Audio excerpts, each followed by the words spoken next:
네, 안녕하세요. 드랍 더 비트 팟캐스트에 오신 걸 환영합니다. 전 팟캐스트 양일수이고요. 오늘은 기후변화 청년단체 긱에서 활동하고 계신 강다연, 박희정 두 분과 함께 대화를 나눠봤습니다. 아마 지금 기후변화만큼 중요하면서 관심을 끌지 못하는 이슈가 또 있을까 싶은데요.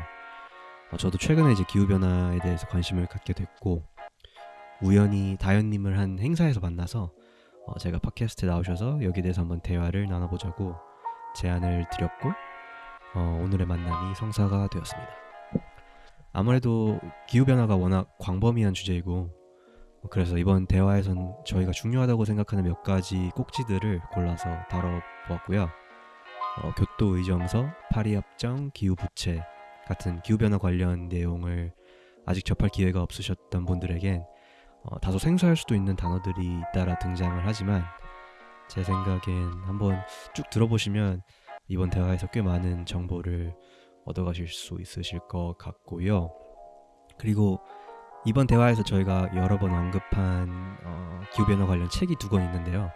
그 링크를 제가 밑에 달아놓을 테니 관심 있으신 분들은 한번 읽어보시면 도움이 되실 것 같습니다. 네, 그럼 이번 에피소드도 재밌게 들으셨으면 좋겠네요.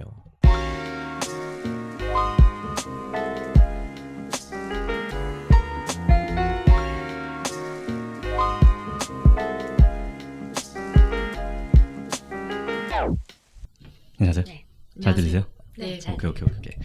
네, 오늘은 제 팟캐스트 처음으로 게스트 2분을 모셨습니다. 이번 팟캐스트가 제가 올해 하는 마지막 팟캐스트여서 아무튼 와주셔서 감사하고 일단 저희가 오늘은 원래 이제 제가 팟캐스트를 채식 관련 얘기로 먼저 시작을 해서 그냥 게스트가 관심 있는 뭐 다양한 주제에 대해서 그냥 이야기를 이어가는 그런 식으로 하는데, 오늘은 이제 기후 변화라는 아주 거대한 주제가 저희 앞에 놓여 있기 때문에 그냥 일단 그 얘기만 바로 시작을 하는 걸로 하겠습니다. 근데 지금 두 분이 너무 굳어 있으셔가지고 일단 쓸데없는 얘기를 좀 하고 시작을 할게요. 어제가 크리스마스였는데 네. 잘 보내셨나요? 네. 네, 그럼 기후 변화로 넘어가도록 하겠습니다. 크리스마스는 잘 보낸 걸로. 그런 건 묻지 않는 걸로. 죄송합니다. 저도 덕분에 기후 변화 책을 읽으면서 아주 생산적인 크리스마스를 보냈습니다. 네, 감사합니다. 네, 그러면은 그냥 얘기할게요. 오케이. 크리스마스 뭐 중요하지 않죠? 내년 크리스마스. 그러면은 지금 두 분이 기후변화 청년단체라는 단체에서 활동을 하고 계신데, 일단 두 분 중에 한 분만 그 단체가 뭐 하는 단체인지 짧게 무슨 활동을 하고 하는 단체인지 소개를 해주셨으면 좋겠고, 그리고 두 분이서 그 단체에서 뭘 하고 계신지, 그리고 그 단체에서 활동을 하게 된 계기 뭐 그런 게 있으면은 그것까지 말씀을 해주시면 감사하겠습니다. 네. 다시 혹시 좀만 더 가까이 와주실 수 있어요? 마이크가 조금 먼 것 같아서. 네. 죄송해요. 거기 되게 좁죠? 둘을 앉혀본 적이 없어가지고 제가 거기 최대한 공평하게 분배를 했는데.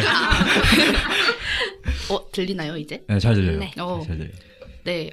저희 단체는 일단 2014년에 이제 시작하게 되었고, 이제 기후 변화 문제를 해결하고 이제 그걸 알리는 그런 역할을 하는 단체입니다. 그래서 되게 만들어진 계기도 그 3명의 이제 20대 여자분들 3명이 이제 서로 모르는 상태에서 어떻게 누군가 한 명을 통해서 이렇게 연결이 돼서 이렇게 만들어진 그런 단체고, 20대 분 3분이서요? 네, 여자분 3분이서 만들었고, 네. 네, 그래서 지금 한 30명 정도가 활동을 하고 있는 단체입니다.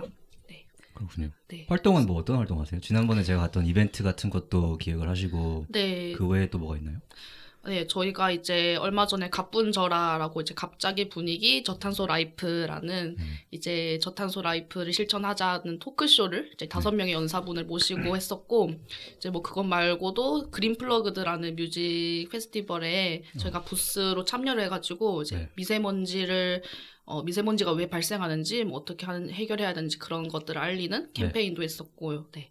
그리고 뭐 이제 근데 뮤직 페스티벌에 네. 그 기후변화 청년단체가 가서 뭘 해요? 아, 네. 공연은 안 할 거 아니에요? 저희가 이제 가시면은 네. 그 뭐였지? 세이브 더 칠드런이랑 뭐 다른 뭐 그린피스 같은 다른 부스도 있거든요. 다른 진짜요? 네, NGO 부스도 이제 저희는 네, 저희도 참여를 해가지고 네. 이제 뭐 거대 젠가 게임을 통해서 기후 변화를 알아보는 이런 재밌는 네, 정말 인기가 많았고요. 네, 그래서 그런 것도 했었고, 네, 뭐 OX 퀴즈 이런 걸로 네, 정말 많은 사람들과 소통을 했죠. 그럼 지금 약간 재밌는 어떤 이벤트 위주로 네. 외부 활동을 하고 계신 거예요?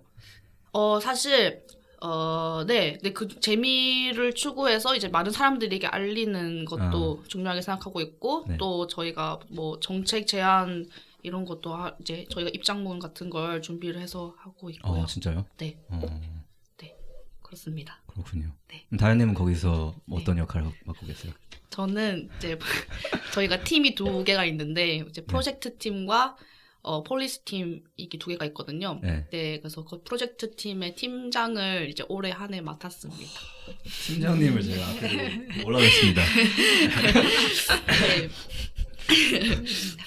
그렇군요. 네. 그러면은 이제 오면서 희정님한테 제가 살짝 들었는데 네. 다현 씨가 희정님보다 훨씬 활동을 한 지 좀 더 오래됐고 기간이 네. 그러면은 지금 학생이시잖아요. 네. 그러면은 되게 뭐 제 추측컨대 어린 나이부터 이 활동을 해오셨다는 걸로 짐작을 하는데 네. 어린 나이에 이런 단체에 속해서 활동을 하게 된 계기 같은 게 있어요? 일단 제 나이는 지금 21살이고요. 한국 나이로. 네. 저는 이 활동을 1년 반째 하고 있거든요. 그러니까 제가 20살의 하반기에부터 시작했는데, 이 단체는 제가 그 일수님에게 추천드린 이것이 모든 것을 바꾼다 그 책을 네. 고3 때 읽고, 고3 때요? 네, 그러니까 2016년에 제가 읽고, 그때 신간이었거든요. 그래서 그때 읽고 이제 나오자마자 읽으셨네요. 네, 네. 그래서 355RG를 거기서 알았거든요. 네. 그래서 그거를 검색하다 보니까 한국 지부가 여기 GYK로 나와서 355RG 한국 지부가 기크예요? 네, 아 진짜요? 네, 그래서 그렇구나. 네, 그렇게 돼서 여기 이제 또 홈페이지가 있길래 들어가 보니까 되게 재밌는 활동을 많이 하는 것 같아서 네네네. 이제 대학을 가면 여기를 꼭 해야겠다. 그렇게 해서 들어오게 되었습니다.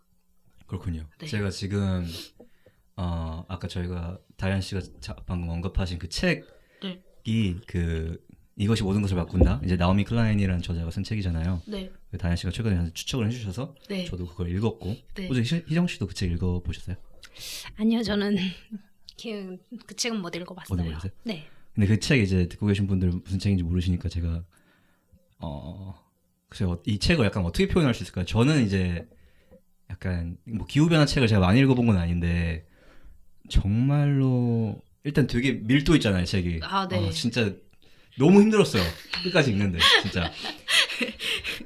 근데 진짜 약간 저는 채식을 하니까 채식 책이랑 좀 비유를 하면은 혹시 동물의 방이라는 책 읽어보셨어요?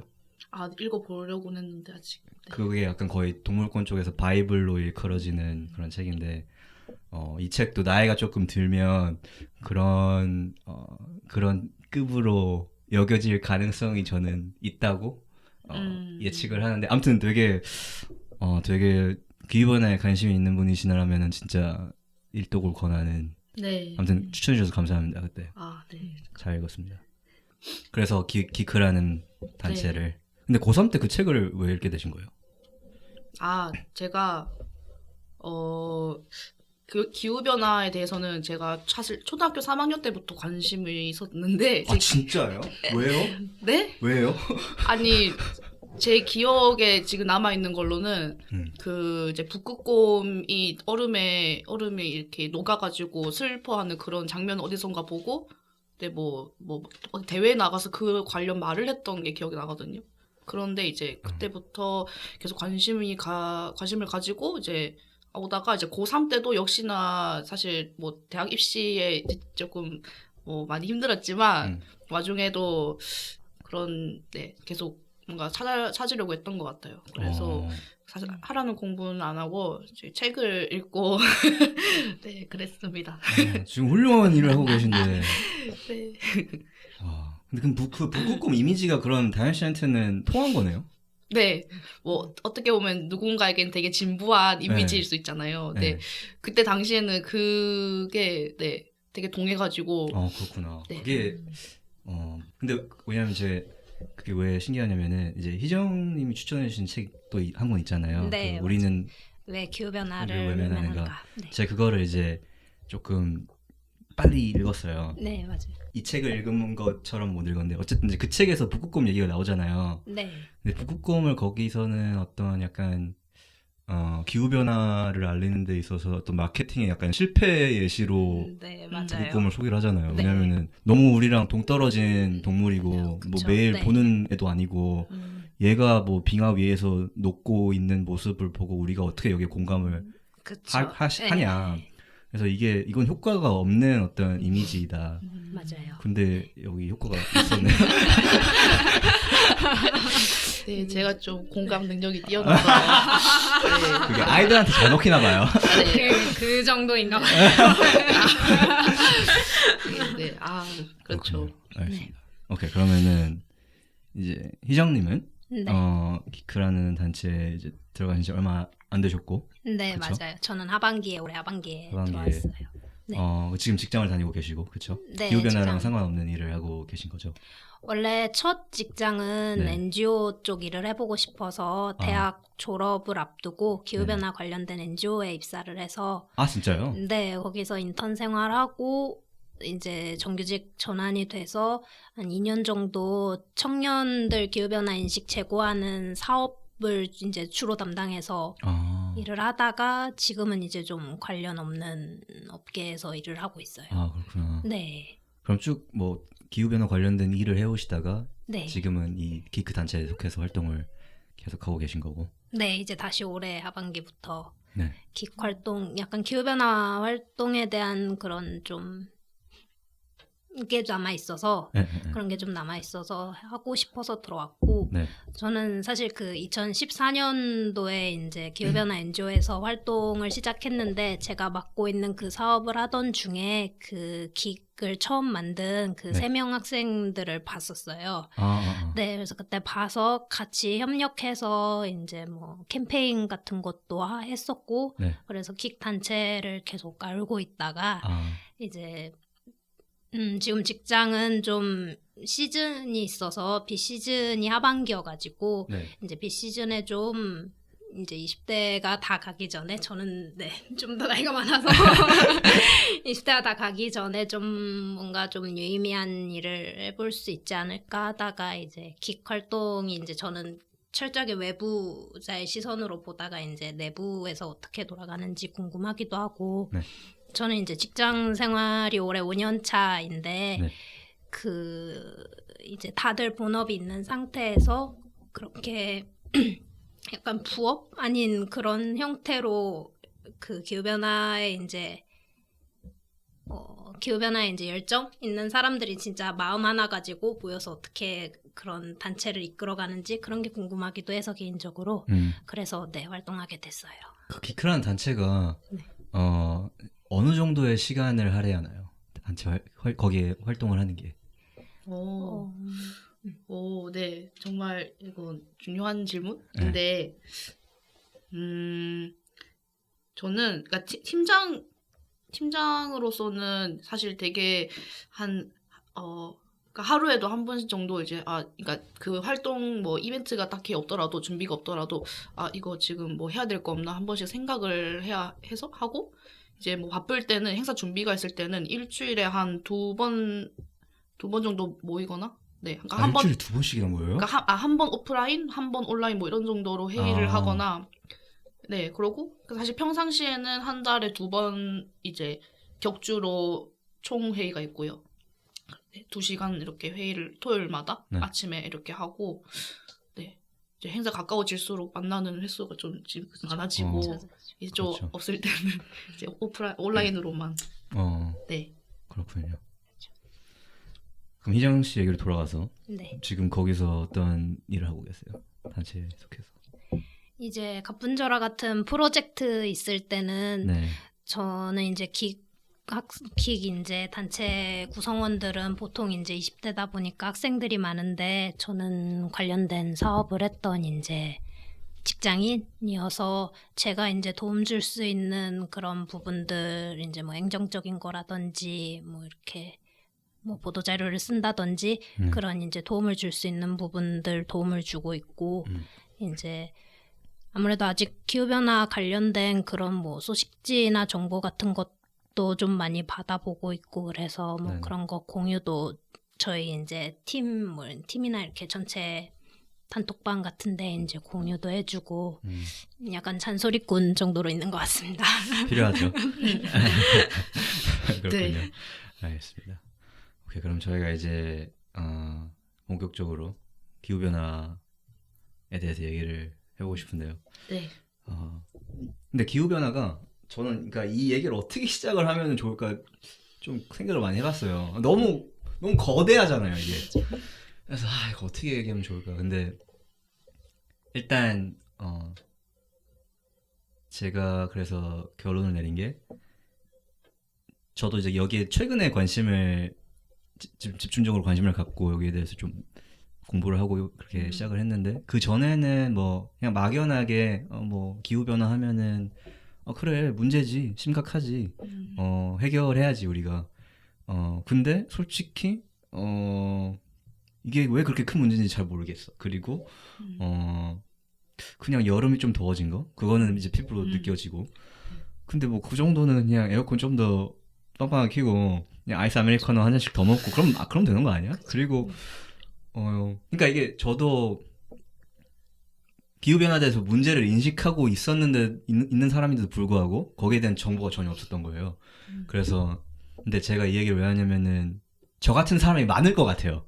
네. 그래서 그러니까 기후변화 대충 이제 어느 정도 문제라고는 인식을 하고 있는데 뭐 사실 거기 좀 깊게 들여다보기는 또 귀찮고 어느 정도 이제 심각한 문제인지도 사실 잘 와닿지 않고 그런 분들을 이 지금 저희의 대화를 좀 듣고 있다고 생각을 해서 네. 저희가 좀 이야기를 나눠봤으면 좋겠는데 그러니까 처음에는 그래서 저희가 일단 기후변화가 지금까지 어떤 문제를 초래했는지 그리고 앞으로는 얘가 또 우리가 여기에서 대응을 잘 하지 못하면은 또 어떤 문제들을 발생시킬 것인지 그리고 지금 우리가 뭘 하고 있는지 여기에 대해서 그래서 두 분이 다현 씨가 네. 최근에 이제 폴란드 이제 그 기후 변화 회의에 다녀오셨으니까 그것도 같이 곁들여서 일단 그 정도의 일단 기본적인 지식을 깔아두고 그 다음에 저희가 거기서 이제 좀 층층이 쌓아가서 대화를 나눠보면은 네. 좋을 것 같습니다. 네. 그래서 그러면 기후 변화 오케이 이게 왜 문제인가? 누구부터 하실래요? 그러니까 제가 조금 방송을 이렇게 네. 밥상을 좀 차려드리면은 네. 이런 얘기를 많이 해요. 그러니까 기후 변화 얘기 나오면 일단 기후 원래 변하는 거잖아. 그 기후는 늘 변하고 있고 지금도 변하고 있는 게 기후인데 그게 변한다고 그게 왜 문제야? 약간 이런 질문을 두 분이 받아보셨는지 모르겠지만 네. 되게 전형적인 이제 반문이잖아요. 기후 변화 얘기했을 때. 여기서부터 시작을 해볼까요? 네, 좋아요. 누구부터? 아무나. 네, 저부터 하라고 지금. 저는 일단 지금 딱 생각난 명쾌한 답변이 될지는 모르겠는데 기후변화가 왜 문제인지 인식하지 못하는 게 문제라고 생각하고요. 그렇죠. 네. 그리고 우리가 이제 기후변화를 왜 이제 문제라고 인식하지 못하느냐라고 생각을 한다면은 아까 잠시 초에 이제 북극곰 얘기하셨던 것처럼 네.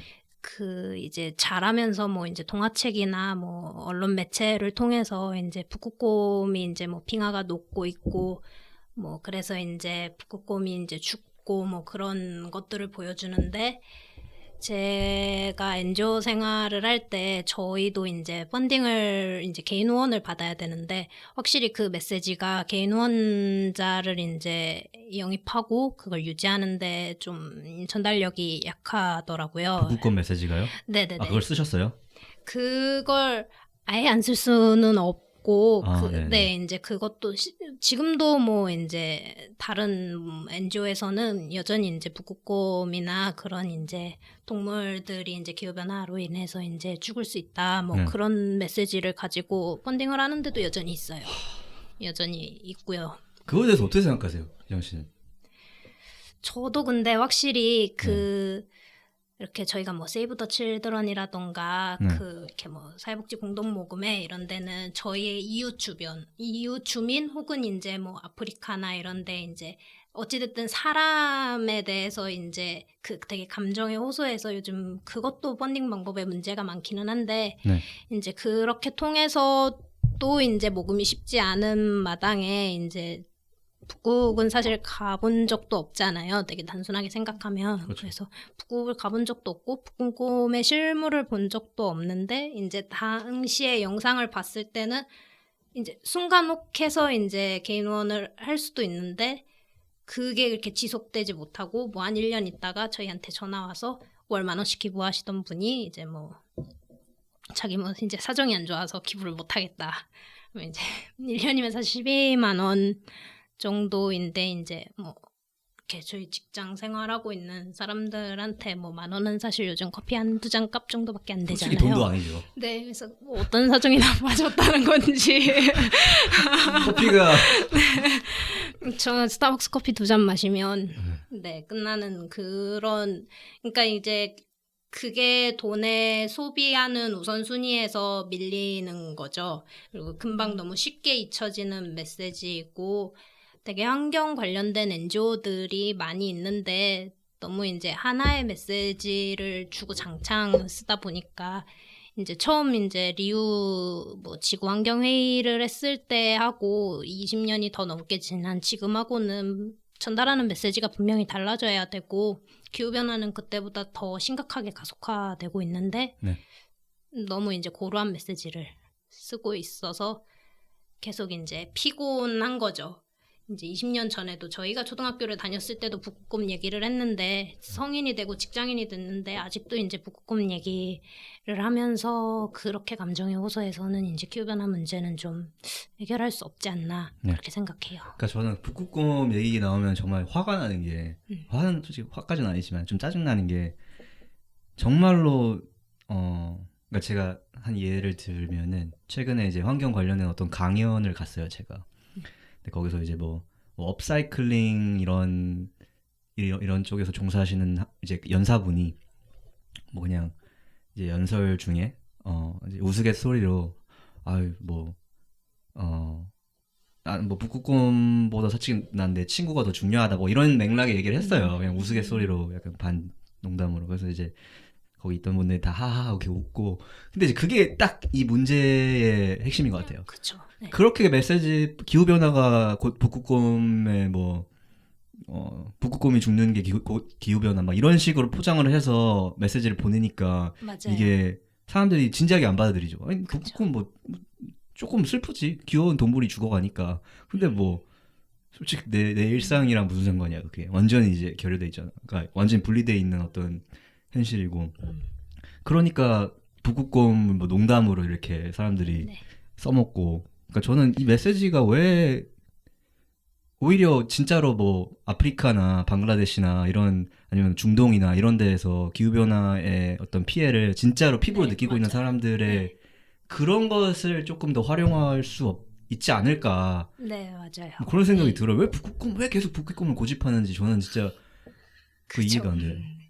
맞아 요즘은 되게 전 세계 곳곳이 이제 이상기후로 인한 그런 자연재해들이 너무 많이 일어나고 있잖아요. 네네. 그리고 이제 그게 단순히 이제 뭐 운이 없어서 혹은 뭐 때가 안 맞아서 그 태풍이 오고 이러는 게 아니라 다 이제 기저에 기후 변화가 깔려 있다는 게 좀 인식이 확산이 돼야 되고 맞아요. 그걸 통해서 이제 기후 변화에 대응하지 않았을 때는 그런 자연재해로 인해서 내 삶의 터전이 무너지고 내 가족이 다칠 수도 있고 맞아요. 내 삶을 위협할 수 있다는 그런 쪽으로 이제 바뀌어야 한다고 생각해요. 네. 그러니까 이게 막 어디 멀리 사는 어떤 귀여운 동물의 문제가 아니라 네.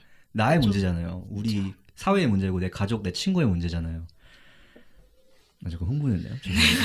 가라앉겠습니다. 오케이. 근데 아까 그 자연재해 말씀하셨는데, 네. 그러면 아까 그 기후변화가 초래하는 문제 아까 그 질문으로 돌아가서 네. 그럼 기후변화와 자연재해 연관성 이 사이에 이 둘 사이의 연관성이 과연 무엇인가 이거를 잠깐 저희가 짚을까요?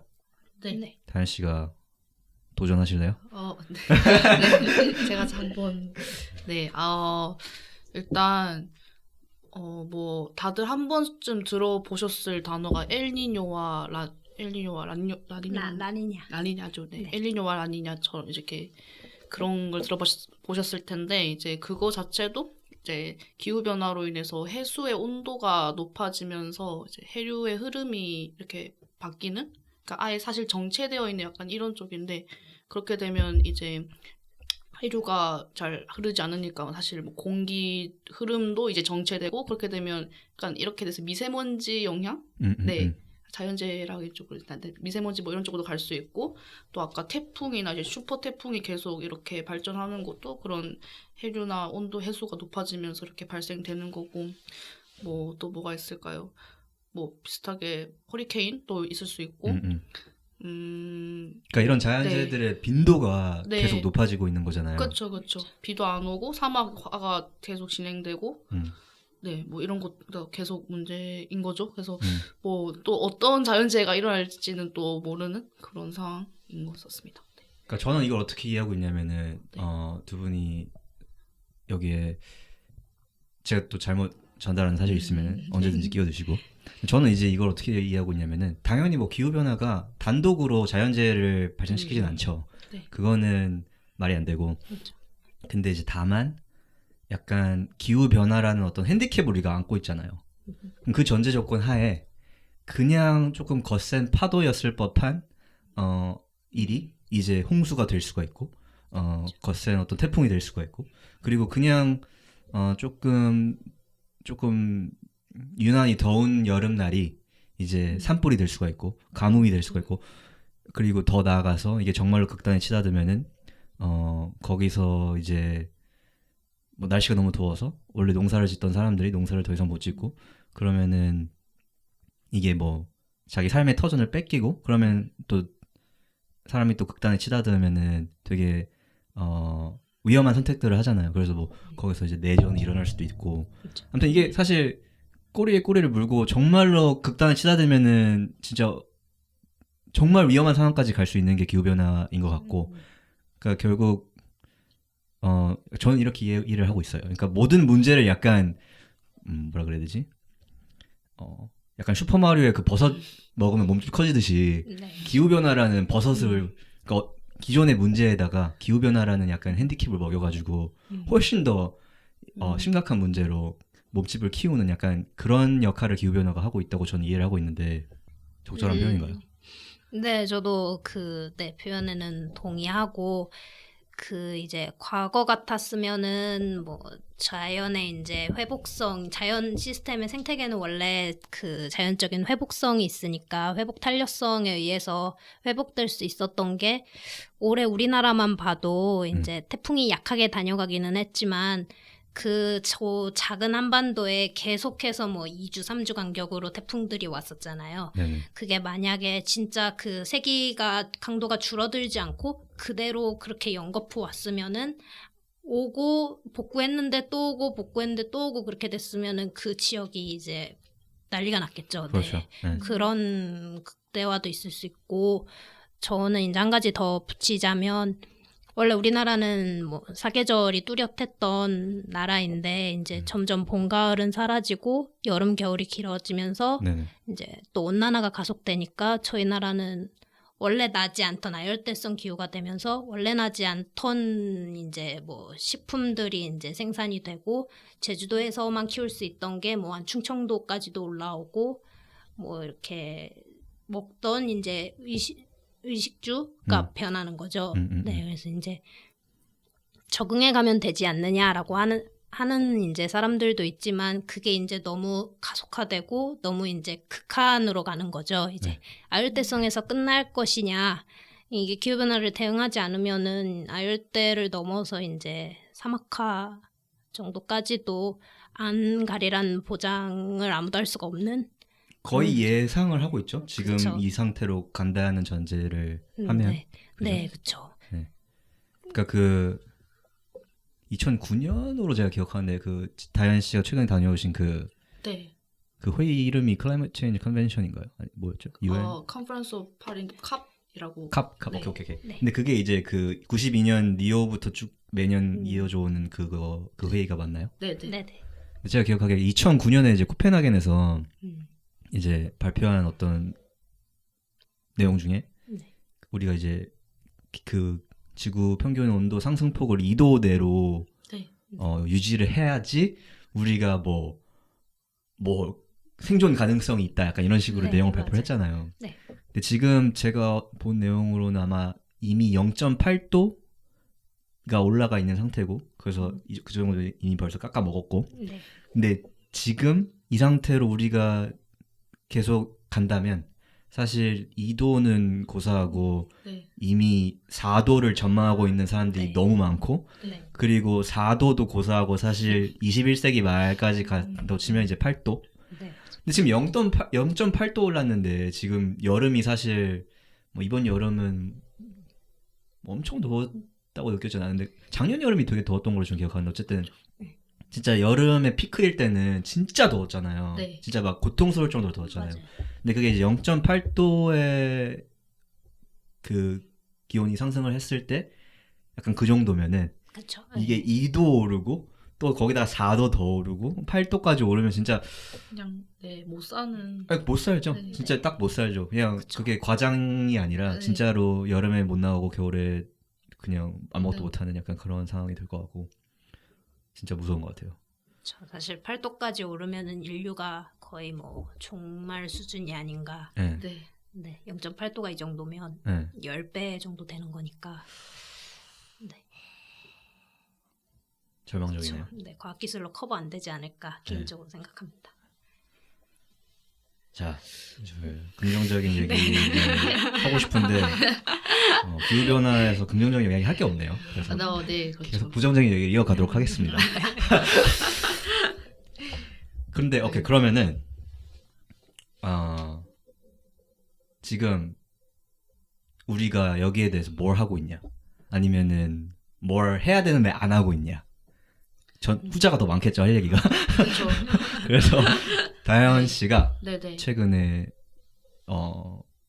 불과 몇 주도 네. 안 됐죠. 지금 2주도 안 됐는데. 네. 네. 막 시차 적응을 하셨고 네. 폴란드에 이제 올해 열린 그 네. 캅에. 회의에 다녀오셨잖아요. 네. 그래서 뭐 가장 따끈따끈한 뉴스죠. 거기 갔다 온 게 사실 네, 그렇죠. 기후 변화에 대해서 가장 업데이트된 정보를 거기서 들으셨을 텐데 네. 그럼 이제 거기서 무슨 얘기를 하던가요? 네. 일단 가장 먼저 알려드려야 할 것은 이제 2015년에 파리 기후변화 협약이 이제 체결이 됐고 그게 발효가 2016년에 돼가지고 이제 이제 2도씨의 최대한 그 온도 상승을 맞추자는 이제 국가들에게 됐잖아요. 네네. 합의가 됐는데 그거를 위해서 또 세부 이행 지침을 만들어 써야 했어요. 올해 안에. 올해 안에? 네. 네. 그래서 근데 그게 만들어질지 이제 그게 또 이제 막 이제 세부 문구를 막 넣거든요. 근데 그거가 이제 다 합의가 될지 안 될지도 솔직히 미지수였는데 다행히 됐습니다. 그래서 이제 그 룰북이라 하거든요. 세부 이행 지침 협정 문의를 해야 될까요? 네, 그래서 그게 이제 다 모든 나라가 합의를 해가지고 그게 만들어졌고, 네, 그게 제일 이제 중요했던 문제고. 그러면 잠시만 제가 거기에 네. 대해서 조금 더 네, 정확하게 이해하고 싶은 부분은 네, 그럼 그 세부 행동 지침에 동의를 했다는 거는 네. 나라마다 그런 거를 만들겠다라고 동의를 한 거예요? 아니면 벌써 다 나라마다 그런 지침을 만드는 거예요? 그 세부 이행 지침 이제 하나로 만들어가지고 그대로 다 하겠다. 그러니까 전 세계가 하나 지침을 가지고. 네, 그 아, 유엔에서 그 총회에서 합의된 그 문구들을 가지고 네. 이제 뭐 예를 들면 이거를 잠깐 말씀을 드리자면 각국이 이제 파리 기후 변화 협약을 위해서 그 NDC라고 이제 자기네 나라가 얼만큼 감축을 하겠다 온실가스를 얼만큼 감축하겠다고 그 약속을 한 그런 문서들, 그러니까 뭐 어떤 식으로 감축할 거고 얼만큼 할 거고 뭐 그 기준은 또 어떤 거고 뭐 이런 식으로 정한 문서가 있어요. 다 이제 다 나라마다 냈는데 그거를 이제 기준을 어떻게 통일을 할 것이냐라는 그 문구가 또 들어가 있고 이 룰북에 뭐 아님 또 뭐 어떤 게 뭐 또 뭐가 있죠? 그 뭐 이제 그 감축을 얼만큼 했는지를 점검할 때 또 어떻게 점검을 할 거냐. 아, 그거 중요하죠. 네, 네. 그런 것도 있고 또 뭐 기후 이제 뭐 이것도 미리 말씀드린 것 같은데 선진국이 후진 그 개발도상국에 얼만큼 지원을 할 것인가 그 정확한 뭐 금액이나 이런 연도 뭐 그런 것도 이제 다시 또 지침을 적고 이런 식으로 다 이제 세부 문구가 확 적혀져 있거든요. 네, 그런 것들 입니다. 그럼 나라마다 그러니까 그게 지금 하나의 지침이 네, 이제 작성 완료가 된 거예요? 네, 네, 네. 아, 그럼 거기에 이제 나라가 다 그 195개국인가요? 몇 개가 나라죠? 네, 196개국. 6개국? 네. 오케이. 미국 포함이에요? 네, 미국 아직은 포함이에요. 아직은 오케이. 못 나가서. 거기에 사인을 했다. 네. 그거는 되게 네, 엄청 바람직한. 네, 다행히 된 거고. 박수 한번 칠까요? 네, 감사합니다. 장난이고. 그럼 그거 근데 궁금한 게 그거 발표했을 때 사람들 기립박수 쳤어요? 이거 그 그러니까 이 총회 의장이 춤을 췄다고 제가 뉴스에서 봤거든요. 네. 이게 또 고생을 하셔가지고 숨이 덥수룩한 상태에서 이렇게 막 춤을 네. 춤출만 하네요. 네, 정말. 그러면은 오케이, 이제 올해 그 세부 네. 행동 지침이 만들어졌고, 네. 그럼 이제 그거를 실행해 그 다음에 단계가 뭐예요? 이제 그걸 이제 만들었으니까 각 나라가 다시 그 기준에 맞게 또 뭐 NDC를 수정해서 내고 그다음에 2025년에 목표가 2025년이요? 2012 제가 캅 25랑 헷갈렸어요. 네. 그래서 내년에 열릴 캅의 목표 그쪽 중요했던 문제가 이제 미국이 뭐 나가는 그런 문제를 어떻게 또 할 것인가랑 아직 선진국이 이제 후진국한테 얼만큼 기후 재원을 지원을 할 때 이제 그거 관련해서 조금 아직 약간의 차질이 있는 걸로 지금 하고 해결이 아직 안 됐거든요. 그래서 내년 회의 때 또 그걸 논의를 하고 네, 그런 문제가 교토 의정서가 2020년으로 끝나요. 그러고 나면은 이제 이어서 하는 게 파리 협정. 이어서 2020년 이후에 이제 앞에서 회의했던 것들이 이제 시행이 되죠. 교토 의정서가 뭔지 잠깐만 설명해 주세요. 교토 의정서는 그 리우 환경회의 때 이제 유엔 기후변화 협약이라는 곳이 생기면서 이제 1년에 한 번씩 그 당사국들이 이제 총회를 개최하자라고 해서 한 게 이제 캅이고요. 다현 씨가 다녀오신 게 바로 그거죠? 네, 맞습니다.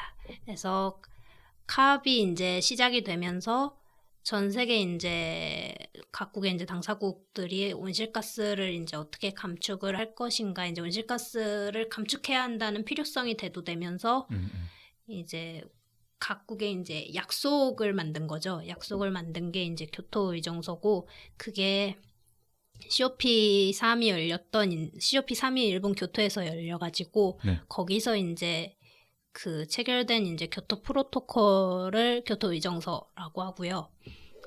그때는 이제 개도국하고 선진국으로 국가를 이제 뭐 안엑스 1, 뭐 안엑스 2, 뭐 넌 안엑스 이렇게 세 가지로 분류를 해서 이제 이제 안엑스 1은 가장 이제 강력한 이제 가장 잘 사는 선진국들이 들어가고 안엑스 2는 그 다음이 들어가고 넌 안엑스는 이제 그때 당시 우리나라를 포함해서 개도국들이 이제 분류가 되어 있었고 이 국가별로 이제 온실가스를 어떻게 감축할 건지 목표를 다르게 설정을 해서 이때는 이제 탑다운 형식으로 이제 정해놓고 너네 이제 이 국가에 해당하니까 이렇게 지켜라고 해서 약간 강제적으로 내려온 조약이고요. 네. 그게 근데 그래서 내년에 만료가 돼요? 네, 그게 98년도에 이제 교토의정서가 출범을 했는데 이게 파리협정하고는 다르게 그런 강제성이 있고 거기에 대한 이제 이견차도 있고 그때 당시에 이제 부시행 정부가 들어오면서 미국이 또 탈퇴를 해요, 교토의정서에. 네, 그러면서 이제 파리협정은 15년에 나오고 16년에 바로 발효를 했지만 교토의정서는 되게 오랫동안 이제 발효를 못 하다가 2004년인가 5년쯤에 이제 발효를 해서 그때 당시에 이제 1차 기간이 이제 있었고 2차 기간이 이제 2013년도부터인가 2020년도까지였었어요. 애초에. 네. 그래서 이제 좀 힘을 잃었고요. 미국이 나가기 시작하면서 우수수 국가들이 많이 다 우리도 안 할래 이러고 탈퇴를 해서 네, 이거 좀 진짜 못 쓰겠네요. 자국의 이익을 더 이제 우선시하니까. 오케이, 그러면은 지금 제가 한 15분 정도 얘기한 것 중에서 제가 두 가지 꼭지를 뽑아내고 싶은데 하나는 이제 다현 씨가 말씀하신 것 중에 이제 선진국이 왜 개도국을 도와야 되는가? 네. 그거 이제 기후 부채라는 개념, 기후 정의 약간 그런 두 개념을 다룰 수 있을 것 같고 네. 그리고 이제 희정 씨가 얘기하신 것 중에는 이제 뭐 92년 리우부터 시작해서 그 다음에 이제 교토 있었고 그 다음에 뭐 코펜하겐에서 쭉쭉쭉 있었잖아요. 네. 지금 벌써 아까 말씀하신 대로 20년이 넘는 시간이 흘렀는데 네. 그러면은 92년부터 기후 변화의 문제를 인식을 하고 있었단 말이잖아요. 그렇죠. 사실은 그 전부터 인식을 그렇죠. 하고 있는 네. 사람도 있었겠지만, 근데 이제 국제적으로는 92년에 그런 이제 단체가 뭐 회의 같은 게 생겼고 20년이 흘렀는데 뭐가 달라졌어요? 아무것도 뭐 아무것도라고 얘기할 수는 없지만, 근데 막 되게 큰 진전이 있었다고 느껴지지 않거든요. 네. 그래서 일단 거기에 대해서 그게 왜 그런지, 거기에 문제가 뭐인지, 적폐가 뭐가 있는지 그 두 가지 꼭지를 일단 다루고 싶은데 네. 일단은 다현 씨가 아까 네. 말씀하신 그 기후 부채, 왜 선진국이 네. 개도국을 지원을 하는 게 정당한 건지, 왜 그런가요? 네, 바로 그것은요. 네, 이제 산업혁명이 19세기, 뭐 18세기 말 이렇게 일어났잖아요. 네. 그러고 그때 당시에 산업혁명을 주도했던 게 뭐 영국, 뭐 프랑스 이렇게 유럽 국가가 많았는데 이제 그때 뭐 석탄으로 이제 뭐 열차를 움직이라던가 아니면 뭐 전기를 이제 발생시키면서 엄청나게 이산화탄소를 많이 배출을 했어요. 그 나라들이 그때 당시. 그래서 나라들은 이제 강대국이 되었고 지금도 잘 살고 있죠. 유럽들은 나라들은. 그리고 뭐 미국도 그렇고, 그러니까 힘을 가지면서 좀 더 경제 뭐 이권을 가지면서 발전을 하니까 뭐 공장도 많이 돌아가고 계속 이렇게 이산화탄소가 많이 배출을 하는 게 강대국이에요. 근데 사실 이제 그 나라들은 주로 이제 지구의 이제 북쪽에 이렇게 있으니까 사실 그러니까 이거 뭐라고 설명해야죠? 북반구. 네, 북반구 네. 쪽에 이렇게 위치를 하고 사실 그 나라들은 기후 변화에 직접적인 피해를 많이는 입지는 않는 그런 상황. 오히려 혜택을 입는 부분도 있다고 해요. 예를 들어서 네, 예전에 이제 재배를 못하는 어떤 작물을 재배를 할 수 있게 됐다던가. 네. 어쨌든 그건 죄송해요. 새끼리고. 네. 네, 그런 상황인데 이제 뭐 이제 예를 들어서 태평양의 이제 피지나 몰디브 이런 섬나라나 아니면 뭐 이제 동남아시아 쪽에 뭐 이번에 인도네시아나 뭐 말레이시아 이런 쪽이나 아프리카 이런 나라들은 사실상 뭐 그때 산업혁명이 한창 일어날 때도 계속 이제 그냥 그 정에 멈춰 있는 그런 상황이었고 뭐 거기는 공장도 없죠. 뭐 차도 많이 없죠. 이렇게 이산화탄소를 많이 발생시키지 않았는데 지금 보면은 사실 태풍이나 홍수 이런 피해를 많이 받고 있는 그리고 사막화 이런 쪽 많이 받고 있는 쪽은 그런 개발도상국들이고 그래서 이미 이제 기후변화는 인간이 만든 것이다라고 이제 완전히 거의 판명이 난 상태인데 이제 그러면 지금까지의 이산화탄소는 누가 배출했느냐? 내가 아까 말했던 강대국들이기 때문에 그럼 당연히 이거는 이제 개발도상국들에게 지원을 해가지고 피해를 줄이게 하고 이제 강대국들도 자기들이 만든 이산화탄소를 감축시키기 위해서 당연히 돈을 지불해야 하지 않나? 그렇기 그것이 때문입니다. 이제 기후 부채라는 개념으로 이해를 하면 되나요? 네, 이제 알겠습니다. 네, 그러니까 뭐 산업혁명 전 18세기, 19세기 산업혁명 때부터 이제 뭐 주요 국가들 뭐 이제 영국, 미국, 뭐 유럽 이런 나라들 있겠죠. 그 나라들이 성장을 하는 과정에서 배출한 이산화탄소 뭐 말고도 다른 온실가스가 있겠죠. 어쨌든 근데 주로 이산화탄소. 네. 근데 그것들이 지금 몇백 년간 그럼 그 나라들은 그냥 거리낌 없이 배출을 해왔고, 네, 그게 실제로 계산이 가능하잖아요. 이 나라가 이 기간부터 이만큼 배출을 했으면은 네, 너가 지금 대기 중에 배출한 이산화탄소 총량에 이 정도의 책임이 있다라고 그게 과학적으로 되게 깔끔하게 계산이 되잖아요. 네, 네, 그래서 근데 이제 아까 말씀하신 것 중에 피해는 그냥 엄한 다른 못 사는 나라들 개도국들이 피해는 다 입고 있고 네, 아까 그 피해를 몇 가지 예를 예로 들자면은 이제 아프리카 이제 사하라 사막 남쪽에 네. 위치한 나라들이 이제 특히 이제 그 기후 변화에 타격을 심하게 입고 있고 거기서 이제 뭐 이제 더 이상 어떤 농업이 거의 불가능한 상태에 이른 지역들이 너무 많고 아까 희정 씨가 살짝 언급하신 이제 삶의 터전을 잃고 가족이나 그 친구 그런 커뮤니티 공동체가 완전하게 해체되고 그래서 할 수 없이 이제 조금 그래서 입에 풀칠을 해야 되니까 도시로 내몰리고 거기서 이제 또 근데 도시로 간다고 또 다 번듯한 직장을 잡을 수 있는 것도 아니잖아요. 다 법의 사각지대에 있는 어떤 그런 일들을 하게 되고 거기에 따른 위험이 있고 그리고 뭐 아무튼 뭐 방글라데시는 지금 뭐 잠기기 일보 직전이라고 하면 좀 과장인데 어쨌든 엄청난 홍수 자연재해를 겪고 있고 방글라데시도 아까 뭐 몰디브 그리고 피지 네. 중동 이제 특히 거기는 이제 이제 종교적인 무장 조직 세력도 있는 곳이니까 훨씬 더 위험하고 근데 그럼 이런 질문을 할 수 있을 것 같아요 거기에 대해서 그러니까 근데 역사의 책임을 왜 내가 져야 되지? 나는 아무런 생각 없이 내 의지와는 다르게 그냥 지금 세대에 태어났고 나는 지금 20살이고 그래 내 선조가 뭐 이렇게 잘못을 했는 건 알겠어. 근데 거기에 대해서 왜 내가 책임을 져야 되지? 약간 이런 반문을 할 수 있을 것 같아요. 네. 거기에 대해서 어떻게 생각하세요?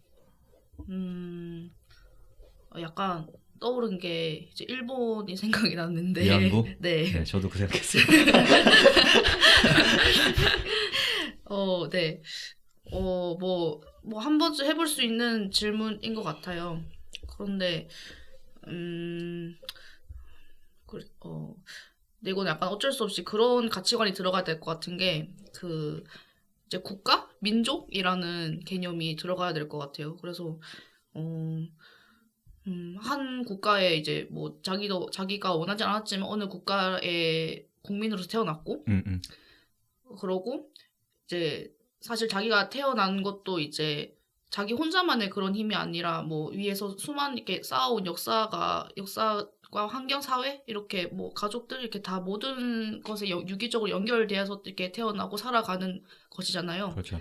그래서 그런 것들을 아예 무시하고 살아갈 수 없는 것 같아요. 그래서 이제 어쩔 수 없이 나는 사회의 도움을 받고 있고 그렇기 때문에 그만큼의 사회적인 책임도 사실 가지고 있다는 걸 다 인지할 필요가 있는 것 같고요. 그래서 이런 기후변화 문제도 사실 나 혼자 살아가는 게 아니고 내가 주는 영향도 있고 받는 영향도 있는데 이런 걸 다 고려해서 당연히 이렇게 책임을 져야 한다. 의무가 있다. 의무가 있다. 생각을 해야 될 것 같아요. 그렇죠. 사실 뭐 당연히 그 사람의 그러니까 내 잘못이 아니라고 쳐도 네, 내가 버젓이 누리고 있는 혜택들이 많잖아요. 그렇죠. 잘 사는 나라에 태어났다는 것만으로도. 그렇죠. 근데 그 혜택이 어디서 왔냐? 그 전에 살던 사람들이 뭐 악이던 선이건 그런 거 다 떠나서 어떤 행동들을 취했고 거기서 발생한 피해가 있고 거기에서 그 대가는 지금 엄한 사람이 치르고 있고 그렇죠. 근데 거기서 너는 혜택을 누리고 있고 이게 팩트잖아요. 그러니까 그거를 인지를 하고 거기에 대해서 뭐 의무를 가지고 조금 거기에 기여를 하는 게 그게 맞는 네. 거죠. 네. 근데 그러면은 그런 부채 의식 말고도 사실 잘 사는 나라가 개도국을 도와줘야 되는 이유는 많잖아요. 그러니까 이게 자선행위, 그러니까 뭐 내가 좋은 뜻에서 하는 거 말고도 네. 자기들을 위한 일이기도 하잖아요, 이게. 그렇죠. 결국엔 모두 기후변화가 심각해지면 모두가 죽는 일이니까. 그러니까 네. 같은 지구에서 살고 있고 네. 다 같은 하늘을 공유하고 있는데 네. 이게 막 내가 너 도와주면은 너한테만 줬고 나한테는 안 줬고 이런 거 아니잖아요. 네. 저희가 이제 차도 안전 속도를 이제 유지해가면서 운전을 할 때는 무언가 위협이 이제 생겼을 때 브레이크를 밟으면 이제 멈춰 설 수 있지만 일정 속도를 넘어버리면은 이제 가속도가 붙어서 갑자기 이제 위험한 상황이 나타나도 이제 브레이크를 밟는다고 해서 내가 원하는 위치에 멈춰설 수 있으리라는 게 없잖아요. 네. 그래서 기후변화 문제도 이미 이제 앞에 발생한 환경 오염은 엎질러진 물이고 이제 그렇다고 해서 뭐 이게 내가 한 게 아니니까 이제 나한테는 책임이 없어라고 하기에는 너무 무책임한 것 같고 또 이제 어찌됐든 그 잘못된 굴레를 가능한 한 빨리 누구든 다 같이 끊어내야 되지 않나 맞아요. 라고 네, 생각해요. 그게 정말 중요한 것 같아요. 그러니까 이게 네. 지금 잘 사는 나라들이 그 굴레를 끊고 네. 다르게 표현하면은 올바른 선례를 세우는 게 중요하잖아요. 네. 왜냐면은 앞으로 더 잘 살게 될 나라들이 많고 그렇죠. 지금 발전하고 있는 나라들도 많고 그럼 그 나라들이 누구의 그런 발자취를 따라가야 하느냐. 지금 잘 사는 나라들이 나 몰라라 하고 있는 거를 따라가게 우리가 냅두면은 기후변화는 그냥 사실 내리막길로 갈 것이고 그렇죠. 근데 이제 지금 잘 사는 나라들이 어떤 부채의식을 가지고 거기에 대해서 의무를 다해서 뭐 자기의 배출량도 줄이고 개도국을 지원을 하는 그런 방식으로 그런 이제 선례를 세우면은 그렇죠. 앞으로 이제 지금 잘 사는 나라처럼 잘 살게 될 나라들도 많죠. 네. 그렇게 따라 하겠죠. 그게 우리가 그렇죠. 원하는 거고. 저 대의를 생각하고 네. 더 크게 봐야 하고 또 이제 개도국이 계속 못 살게 되면 요즘 난민 문제도 많잖아요. 그 이제 살고 있는 지역이 뭐 기후변화로 인해서 황폐화될 수도 있고 뭐 내전에 의해서 그렇게 될 수도 있고 한데 이제 그렇게 해서 뭐 지구가 엄청 큰 것도 아닌데 난민을 수용하는 것도 한계가 있고 결국은 내가 더 잘 되기 위해서는 남과 함께 가야 한다고. 네, 기후변화 문제도 그렇게 가야 하지 않나. 경제적 논리도 중요하지만 그게 다는 아니지 않나 생각을 합니다. 네. 좋은 말씀이십니다. 아까 제가 희정 씨 얘기 중에 뭘 다시 짚자고 그랬죠? 오케이. 그럼 92년부터 지금까지 뻔질나게 매년 모여가지고 여러 얘기를 했는데 왜 진전이 없는 것처럼 보이죠? 그 문제가 어디에 있다고 생각하세요? 일단 교토의정서가 만들어졌던 98년도에 이제 교토의정서는 일단 그 방식이 온실가스를 감축하는 방식이 탑다운이어서 회의장에서 각 국가별로 이제 상황도 다르고 처해진 경제 이제 뭐 현황도 다르고 다 다른데 이제 고작 3개 정도로 이제 국가를 분류해서 이제 그 목표를 해야 한다고 하고 또 이제 우리나라도 개도국에 포함이 되어 있는데 사실 우리나라도 10위권 안에 드는 굉장히 온실가스를 많이 배출하는 나라인데 10이요? 네, 10위권 안에 진짜요? 들어갑니다. 이 조그만 나라에서? 네, 그렇습니다. 그게 자국에서 발생하는 것만 쳤을 때 네, 세계에서 온실가스 배출량 순위가 저희 나라가 6인가 7인가 정도 되는 걸로 알고 있어요. 그러니까 외국에 있는 현대 네. 삼성 공장 그런 거 다 안 치고 네, 아마 저희 그렇게까지는 안 할 거예요. 네. 그렇습니다. 네. 하세요. 네, 그래서 이제 거기서 오는 왜 우리도 되게 쉽게 생각하면은 학교 다닐 때 선생님이 수학 공부하세요 하면은 물론 이제 공부를 잘 이제 선생님 말씀을 잘 듣는 학생도 있지만 그렇지 않은 학생들도 있잖아요. 그래서 가령 이제 교토의정서 했을 때 이유는 굉장히 선생님 말을 잘 듣는 국가였지만 미국이나 뭐 기타 국가들 그리고 뭐 우리나라 뭐 이런 국가들은 그렇지 않았잖아요. 그래서 이제 유명무실해졌고 나 이제 안 할래 이러고 탈퇴하고 뭐 이제 그러면서 사실 미국이 나간다는 게 미국이 그 저희가 줄여야 하는 온실가스 배출량의 거의 뭐 절반 가까이를 차지하는 상당한 그게 되는데 미국이 나가버리고 나면은 남은 절반에서 이제 온실가스를 감축한다는 게 좀 의미가 유명무실하기도 없다? 네 의미가 좀 없기도 하고요. 네, 이제 산술적인 걸로 봤을 때 그런 것도 있고 이제 정치적으로 봤을 때도 워낙 이제 미국을 비롯해서 그때 일본도 나가고 뭐 소위 저희가 잘 아는 그런 강대국들은 다 탈퇴를 했어요. 그래서 이제 이게 잘 지켜져야 할 동력을 상실한 거죠.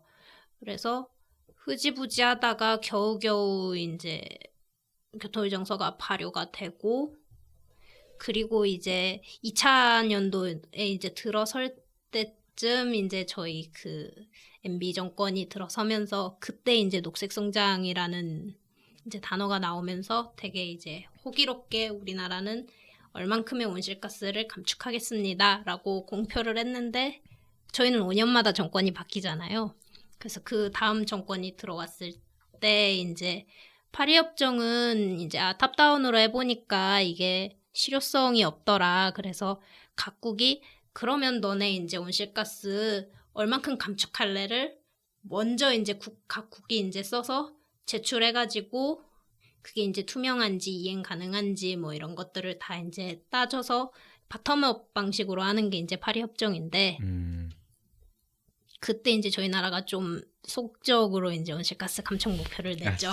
네. 네, 소극적으로 냈고 그때 이제 워낙 산업계의 이제 파워가 세고 뭐 다른 나라도 그렇겠지만 이제 산업계가 그 국가 이제 성장의 지표인 이제 경제 활동을 이끌어 가다 보니 이제 산업계에서 우리 지금도 충분히 온실가스 잘 감축하고 있는데 여기서 뭘 더 어떻게 하라는 거냐 뭐 이제 그렇게 나오니까 이제 좀 파워에 밀려서 좀 처음에 이제 공표했던 것보다는 좀 약하게 냈죠. 네. 온실가스 감축 목표를 약하게 냈고 그렇게 하면서 이제 파리협정 얘기가 나오니까 교토의정서는 이제 더 힘을 못 받는 거죠. 원래 이제 과거의 것보다는 사람들이 이제 새로운 것, 앞으로 만들어질 것에 대해서 이제 집중하는 경향이 있다 보니까 아마 네, 교토의정서 그런 게 있었는지 몰랐던 사람들도 너무 많을 거예요. 너무 많을 거고 파리협정도 사실 이제 발효했지만 아직은 잘 모르는 사람이 많을 거고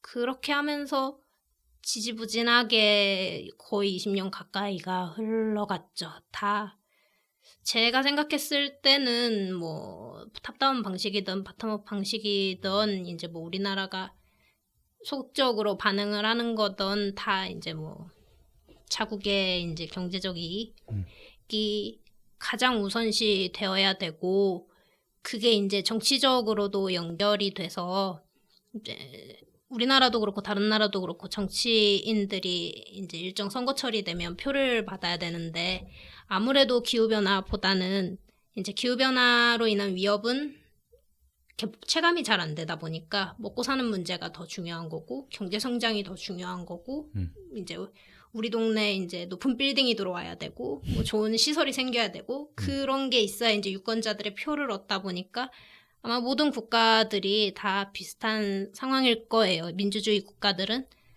그렇고 이제 뭐 중국 같은 경우는 좀 예외가 될 것 같고 거기는 시진핑이 하자면 해야 하니까 그런 케이스가 아니고서는 다들 이제 유권자의 그런 표에 대한 민심을 시켜야 되다 보니까 기후변화가 시급하지 않다고 생각하고 그래서 이렇게 지지부진하게 계속 온도는 오르고 있고 저희는 명확한 투두리스트가 없고 그런 상태라고 생각을 해요.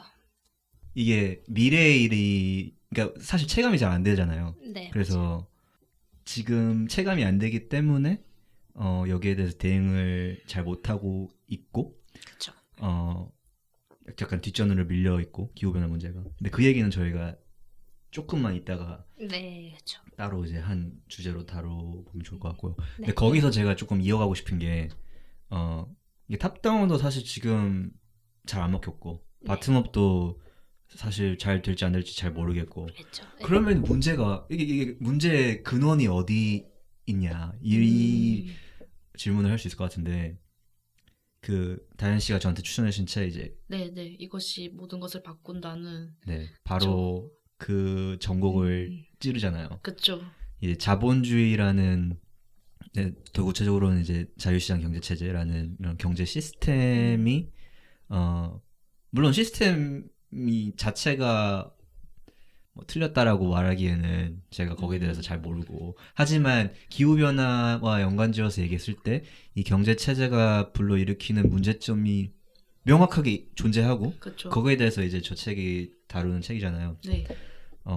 그 얘기를 조금 하고 싶은데 그럼 기후변화와 자본주의라는 경제 체제 네. 이 두 개가 왜 같이 갈래야 갈 수 없는 구조인지 아니면 같이 가려면은 어떤 자본주의 어떤 부분이 개선이 돼야 되는지 네. 이런 거에 대해서 얘기를 해보죠. 네네. 일단 왜 자본주의가 기후변화를 초래할 수밖에 없었나를 먼저 조금 설명을 해보자면 일단 자본주의는 자본을 가지고 계속해서 뭔가 물건을 만들고 판매하고 그리고 그걸 누가 사야 하고 그리고 사려면 또 뭔가를 또 폐기해야 하는 이런 계속 순환 시스템이 필요한 그런 구조인데 사람이면 폐기해야 된다가 무슨 그러니까 말이에요? 뭔가 원래 있었던 것이 없어져야 뭐 그걸 다시 대체할 수 있는 그러니까 네 그러니까 뭔가 계속 새 것을 사야 하고 그러니까 네 새 것을 사야 하고 이제 원래 있던 걸 버려지고 뭐 다 못 팔게 되면 다시 버려지고 뭐 그러니까 계속 이런 식으로의 구조가 되고 그 자본은 계속해서 커져야 이제 또 다른 또 이익을 낳고 이런 구조인데 그렇게 되면 그리고 와중에 또 경쟁이 가능하니까 좀 더 계속해서 많이 뭐 좀 더 좋은 것 이런 것을 계속 뭐 만들고 하겠죠. 그렇게 되면은 이런 와중에 그러면 그 생산하는 건 전부 다 이제 석탄, 화력, 뭐 발전 이런 식으로 다 만들게 되잖아요. 그러니까 이산화탄소나 온실가스 배출이 많아지게 되고, 네 그렇게 돼서 이 체제 안에서는 그렇게 될 수밖에 없다. 지금 약간 이해가 되는 것 같아요. 제가 거기에 이해는 됐고 네, 그러니까 제가 거기에 조금 보태자면은 자본주의라는 경제 체제가 일단 자유시장이라는 무대 위에서 네, 경쟁을 장려하고 그렇죠. 기업 간의 경쟁을 장려하고 그리고 소비를 장려하고 네.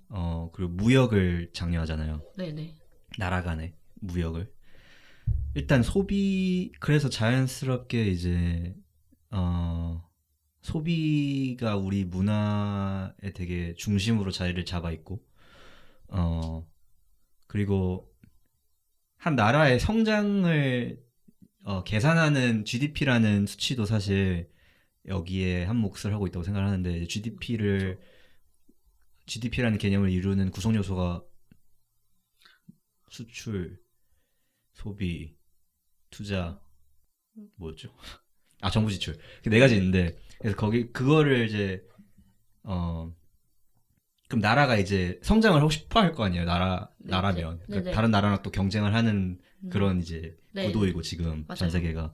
그럼 이제 소비를 키워야 되고, 왜냐면 그 네 가지 중에 하나가 소비니까 소비를 음. 키워야 되고, 그러면 그리고 또 뭐 무역을 또 키워야 되고. 그래서 계속 이 성장을 계산하는 것부터 조금 수정이 필요하다. 우리가 성장 그 기준이요. 기준이. 그것을 네. 네, 그래서 저도 약간 그 문제점을 같이 공감하고, 뭐 부탄이 뭐 그때 뭐 한때 뭐 세계에서 제일 행복한 나라, 살기 좋은 나라 이렇게 뭐 나왔었는데, 그때 그 나라의 성장 기준 그게 자체가 GDP가 아니라 어떤 행복, 뭐, 네, 뭐 그렇게 해가지고, 네, 그래서 저도 기준이 뭔가 바뀌어야 된다고 생각을 하고, 그래서 자본주의가 일단 그 기후 변화를 초래할 수밖에 없는 그런, 제가 생각하기엔 제일 핵심적인 원인인 것 같아요. 네. 그러니까 지금 자본주의라는 경제 체제를 우리가 안 가져가는 한 네. 사실 아까 희정님이 말씀하신 내용으로 돌아가서 탑다운이든 바텀업이건 네, 그렇죠. 자본주의에 거스르는 목표잖아요.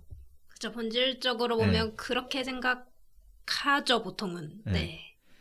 왜냐면은 이산화탄소 배출을 못하게 하는 거는 결국 생산을 줄이라는 말이고, 생산을 줄이라는 말은 이제 경쟁률을 떨어뜨리거나 소비를 줄이라는 그렇죠. 네. 그런 걸로 해석이 가능한데, 네, 맞아요. 그러면은 그게 이제 나라의 GDP를 떨어뜨릴 것이고, 그 나라의 어떤 뭐 경쟁률, 위상 그런 걸 또 실추시킬 것이고, 그래서 뭐 제가 생각하기에는 선뜻 그런 거를 다 희생하면서 그래 나 뭐 지구를 위해서 내 역할을 다 할게 이렇게 말하기가 쉽지 않을 것 같아요. 지금 이 현재 상황 안에서는. 해결해야 할 게 네. 정말 많은데, 일단 뭐 다짜고짜 자본주의를 뭐 다 갈아엎자 라고 갑자기 또 말을 할 수는 없잖아요. 그래서 점진적인 그런 개혁이 필요한데, 일단 제가 생각했을 때 제일 지금 필요한 것은 우리 같은 시민들이 직접 이걸 그러니까 이걸 문제점을 인지를 하고 표현을 하는 게 제일 시급한 문제인 것 같아요. 표현해야 된다. 네. 그래서 아까 언니도 말씀을 했지만, 그러니까 정치인들이 이제 그런 선거? 이런 시민들의 오히려 눈치를 보면서 자기들의 정책을 이렇게 만들어가고 있단 말이에요. 그러니까 결국은 사실 시민들의 그런 생각에 따라서 이렇게 바뀌는 것 같아요. 이게 뭐 얼마 전에 이제 마크롱 이제 정부도 그 유류세죠? 그걸 지금 올렸는데, 이제 그것도 사실 이제 이제 뭐 이제 저소득층은 그것이 공정한 것이 아니다 이렇게 해가지고 시위를 열었잖아요. 그러니까 그러니까 이제 아무리 이제 그런 방식도 이제 탑다운 방식인데, 좀 더 시민들이 우리가 이걸 인지하고 좀 더 우리가 받아들일 테니까 이런 걸 해달라라고 표현을 해야 될 것 같아요. 네, 그게 우선시 돼야 되고, 이제 그렇게 하면서 사실 소비가 아까 좀 제일 좀 중요한 꼭지로 약간 잡힌 것 같은데, 저는 사실 친환경적 소비라고 하는 것도 어떻게 보면 좀 너무 수박 겉핥기식 해결 방법인 것 같아요. 소비를 아예 안 할 수는 없는데, 그래도 저도 어쩔 수 없이 소비는 줄여야 하는 것이 소비를 줄여야 기후변화를 해결하는데 조금이 아니라 많이 기여를 할 수 있을 것 같아요. 네. 그래서, 네, 이게 소비가 맞아요. 하나의 문화가 되어 버렸기 때문에 이걸 어떻게 좀 해결하는 데는 진짜 힘들 것 같은데, 네. 그러니까 소비라는 게, 네. 방금 하신 말씀에 저도 동의를 하고, 소비라는 게 진짜 건조하게 표현하면은 자원을 고갈시키는 행위잖아요, 소비가. 그쵸. 근데 이게 친환경적 소비? 그러니까 자원을 고갈을 하면서 자원을 아낀다? 그러니까 자연을 고갈시키면서 자연을 보호한다? 이게 모순적이잖아요. 그쵸, 맞아요. 친환경적 뭔가- 소비라는 게 뭔가 합리화? 위안을 주는 느낌? 그냥 뭔가- 기분 좋은 거. 그냥 괜찮아 사도 돼 이런 건. 그렇죠. 제가 최근에 혁신파크에서 환경 관련해서 패널분들 두 분 모셔가지고 한 분은 아까 제가 방금 제가 그 일찍이 언급했던 그 업사이클링 하시는 분 한 분이랑 이번에도 파타고니아에서 한 분 오셨어요. 근데 다른 분 급분절해봤던 그분 말고 네네. 환경팀에서 일하고 계신 분이 한 분 오셔가지고 두 분이 강연을 하시고 근데 어쨌든 그때 제가 이 얘기를 꺼냈어요. 질의응답 시간에 파타고니아 연사분한테 제가 뭐라고 질문했냐면, 그러니까 파타고니아 강연 내용이 막 뭐 파타고니아가 어떤 식으로 환경을 보호하고 있고 생산 과정의 모든 단계에 있어서 우리는 원재료부터 생산까지 이런 정말 가장 환경에 피해를 덜 끼치는 방향으로 모든 단계를 관리하고 있고, 그리고 뭐 사실이겠죠. 네, 파타고니아는 좀 믿어요, 파타고니아.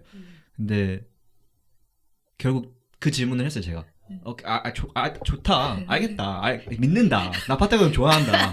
근데 결국 그러면은 너네가 주장하는 게 지금 기존의 소비를 친환경적 소비로 대체를 하면은 문제가 해결이 된다고 주장을 하는 것이냐. 왜냐면 그게 너네 주장이라면 난 동의하지 않고, 그거는 소비자를 기만하는 행위이다. 마치 이게 너네가 이 옷을 사서 환경에 도움이 되는 것처럼 말이 안 되잖아요. 네. 근데 그런 말을 했다고 제가 말을 한 건 아니고, 제가 그런 질문을 했어요. 그러니까 그럼 결국 여기에 동의하지 않을 거라고 생각한다, 나도 당연히. 파타고니아. 근데 그러면 너네가 이 문제를 어떻게 해결할 것이냐. 너네가 만약에 친환경적 소비가 해결책이 아니라고 동의를 한다면, 그래서 거기서 했던 답이 되게 저는 꽤 인상적이었는데, 뭐라 그랬냐면은 동의한대요, 자네들도. 네. 자기도 소비로 문제를 해결할 수 없다는 걸 인지하고 있대요. 네. 왜냐면 상식적으로 뭐 스웨터 하나 만드는데, 그때 그분이 어떤 제품을 가리키면서 이 스웨터 만드는데 이 스웨터의 부피의 3배 되는 이산화탄소를 배출한대요, 이 스웨터가 하나가. 그런 얘기를 하셨어요. 그래서 자기도 안다.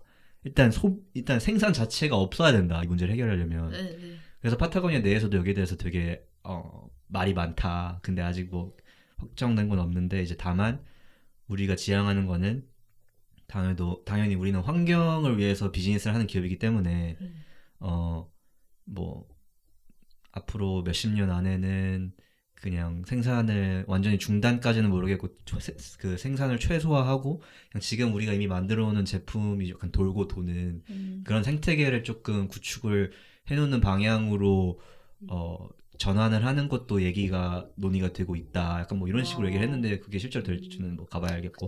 어쨌든 그런 얘기를 해서 저는 좀 깜짝 놀랐어요. 되게 고무적이었어요, 그 얘기는. 어쨌든 결국 소비를 하면서 환경을 보호하는 거는 참, 그게 가능하면 얼마나 좋겠어요. 네. 진짜 전 진짜 그게 만약 가능하면 전 최선을 다할 수 있는데. 네. 네, 이게 요새 보니까, 그러니까 생산을 하기 위해서 그런 뭐 에너지가 필요한 거고, 그 에너지를 석탄을 쓰기 때문에 이제 약간 문제가 된 거잖아요. 네. 그래서 약간 해결책? 그러니까 조금만 이제 뭐 해결이 되는 것은 이제 그 에너지 자체를 재생 가능한 에너지, 뭐 그런 석탄, 그러니까 온실가스를 배출하지 않는 에너지로 쓰는 것이고, 이제 나머지 하나가 전기를 아예 안 쓰는? 네. 그래서 요새 보니까 비전화 공방 카페라고 해가지고 아예 전기를 쓰지 않는 카페 이런 것도 있더라고요. 그런 게 있어요? 네. 그래서 신기하다. 뭐 보니까 이게 에너지 자립 마을하고는 조금 더 다른 것 같더라고요. 그래서 뭐 일본에도 아예 전기를 쓰지 않는 마을도 생겨나고, 그래서 그리고 이걸 곁들여서 말씀드리고 싶은 게, 그러니까 이게 약간 소비하고도 이제 연결되는 거고, 너무 우리가 소비를 함으로써 우리의 능력을 사용하지 않게 된 그런 게 있잖아요. 좀 흐름이. 그러니까 모든 것을 다 공장에서 나온 것으로 우리 뭐가 있을까요? 뭐 사실 옷 같은 것도 옛날에는 직접 뭐 만들어놨는데 약간 이건 좀 극단적인 예지만 뭐 사실 공장에서 다 만들어준 옷을 입고 있고 뭐 음식 같은 것도 다 편의점에 가면 요새 다 막 나오잖아요. 이제 그런 플라스틱으로 포장된 것들 이제 그런 거 그냥 다 먹으면 되고 그래서 사실 우리의 힘으로 뭔가를 충분히 할 수 있음에도 너무 그런 공장의 생산에 이런 데 의존하고 있기 때문에 이제 네 그래서 좀 더 우리의 힘을 기르는 방향으로 가야 하지 않나 사실 네 그렇게 생각을 하고 네 그래서 뭐 비전화 카페 이런 것도 사실 전기를 충분히 안 쓰면서 우리가 뭔가를 새로운 방향으로 할 수 있다는 그 점에서 되게 인상 깊었거든요. 네. 그렇군요. 네. 그럼 이제 사실 기후 변화가 정말로 심각한 아니 인류 종말적인 문제인데 이거를 어떻게 1순위로 안 하는 게 가능할까? 이거에 대해서 얘기를 해보면은 이제 혜정 씨가 추천해주신 책이 있잖아요. 네, 기후변화의 심리학. 기후변화 네. 외면하는 심리학. 네. 책 이름이 정확히 뭐죠? 기후변화의 심리학이고 부제가 우리는 왜 기후변화를 외면하는가? 매번 그 말할 때마다 맨날 짱뽕해가지고 뭐였지? 매번 말할 때마다 다르게 얘기하는 것 같아요. 네. 어쨌든. 네. 근데 이제 그 책이 되게 재밌었어요. 저는. 그러니까 근데 사실 저도 이게 되게 웃긴 게 제가 지금 뭐 정부들 까고 여기 이거 모르고 여기 무지한 사람들 까고 뭐 나라들 까고 있지만 그렇죠. 사실 저도 그 사람 중에 한 명이에요. 지금 심지어 저는 지금 기후변화를 잘 알고 있는 두 분을 앞에 두고 이 얘기를 하는 이 와중에도 체감이 안 돼요. 기후변화의 그 심각성이. 그러니까 물론 이게 그러니까 이론적으로는 이게 정말로 거의 상상이 불가능한 정도의 위기라는 걸 알겠어요. 알겠는데 근데 솔직히 막 그냥 내일 아침에 일어나면은 오늘 뭐 하지? 약간 그렇죠. 오늘 무슨 영화 보지? 약간 근데 그러니까 그게 되게 신기한 것 같아요. 저는. 그러니까 참 그래서 그 책에서 막 자주 나오는 얘기가 인간이라는 동물은 기후변화에 대처할 만한 능력이 있는 동물이 아니다. 우리는 아마 여기 대처에 실패할 것이다. 약간 이런 얘기를 하는 전문가들이 되게 많잖아요. 이 책에. 네, 맞아요.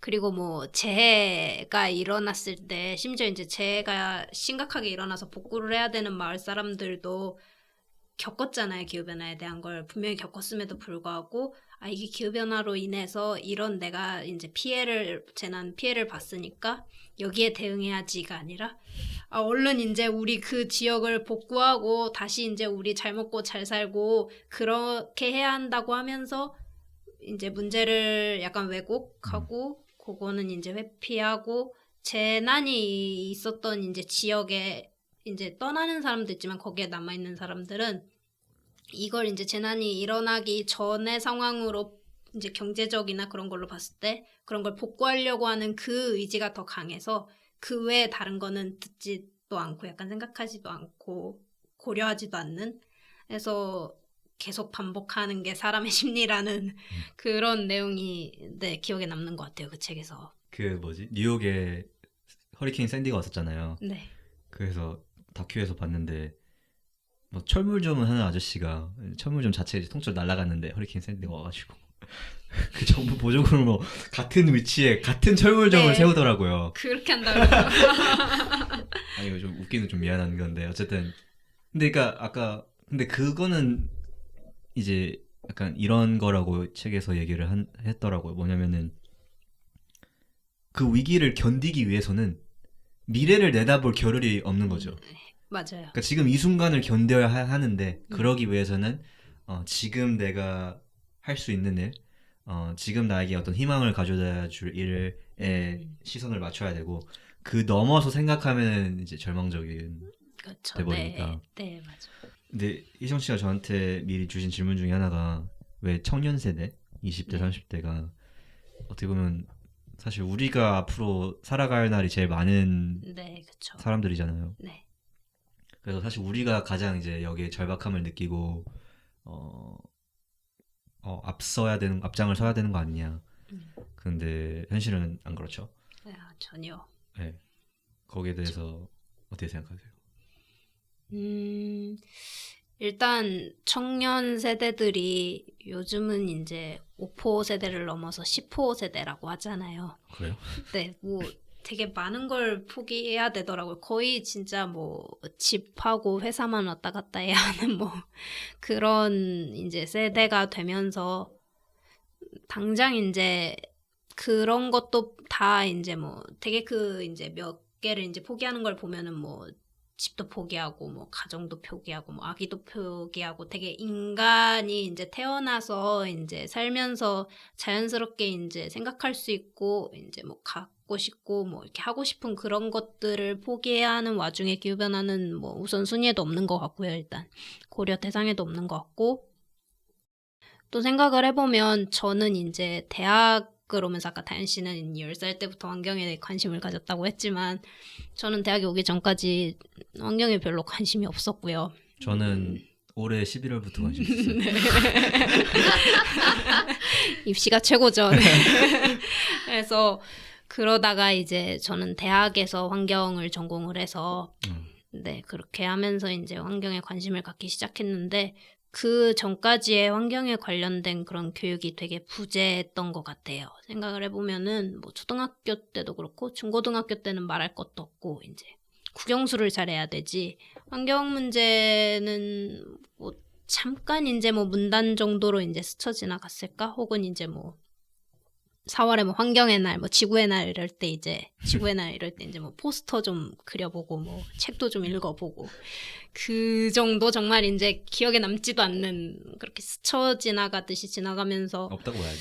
네 이제 환경 교육 자체도 없고 실제로 우리나라 이제 교육 그 기본 교육 이제 커리큘럼에 환경이 따로 있지도 않고 환경 교사도 거의 없는 실정이라고 하고 그러다 보니까 이제 교육의 부재에서 오는 이제 환경 감수성 같은 게 이제 없죠. 이제 2030 세대들이 그런 게 없고 오로지 이제 수능을 잘 봐서 좋은 대학을 가고 이제 거기서도 경쟁을 해서 좋은 직장을 얻고 이제 그래야 뭐 좋은 배우자와 결혼을 하고 그런 논리들로 커왔다 보니까 기후변화는 정말 이제 환경 중에서도 기후변화는 진짜 고려할 걸로 이제 생각도 못하죠. 생각조차 못하는 것 같고 이게 왜 중요한지 인지하지 못하는 거 인지할 뭐 기회도 없었고 계기가 없죠. 네, 계기가 없고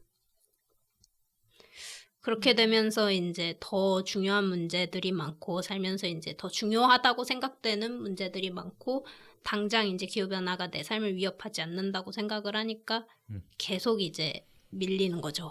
네. 그럼 교육이 가장 핵심 근본적인 문제라고 생각을 하시는 거예요? 네, 어찌 되었든 이제 사람이 태어났을 때는 정말 아무것도 없는 이제 휜 도화지 같이 태어났다가 이제 자기가 어떤 환경에서 어떤 영향을 받고 어떤 걸 보고 듣고 배우느냐에 따라서 이제 나의 도화지가 완성이 되는 거잖아요. 근데 기본 교육의 환경 자체가 이제 없다 보니 특별히 뭐 이렇게 매체를 통하거나 이제 그렇게 이제 내가 일부러 이제 환경에 대한 걸 찾아보지 않으면은 어찌 보면 기본 소양 같은 건데 지금 시대를 살아가는 사람들한테는 굉장히 이제 기본 소양 같은 건데 그게 이제 정규 교육이 없다 보니 우리나라의 이제 교육 시스템 구조상 좀 어렵죠. 네. 그러니까 아까 말씀하신 우리나라에 국한된 케이스인 건 일인지는 모르겠는데 어쨌든 우리나라를 보면은 지금 좋은 대학을 가서 그 좋은 간판을 가지고 이제 좋은 직장에 취업을 해서 그렇죠. 그걸 가지고 이제 좋은 배우자를 만나서 쭉쭉쭉 이제 그 사이클 있잖아요. 네, 맞아요. 근데 기후 변화가 이제 거기에 비집고 들어갈 틈이 없죠. 기후 변화는 뭐 지금 나에게 당장 어떤 보상을 주는 행위가 아니잖아요. 네, 맞아요. 심지어 지금의 보상을 포기하고 미래의 불확실한 어떤 목표를 가지고 거기에 향해 달려가는 게 기후 변화인데 그렇죠. 그게 지금 이렇게 각박하고 네. 치열한데 여기에 기후 변화가 어디에 들어와요, 사실. 맞아요. 네. 그러니까 이게 진짜 심각한 문제. 근데 되게 근본적인 문제죠. 네. 그러니까 이거는 뭐 교육 이전에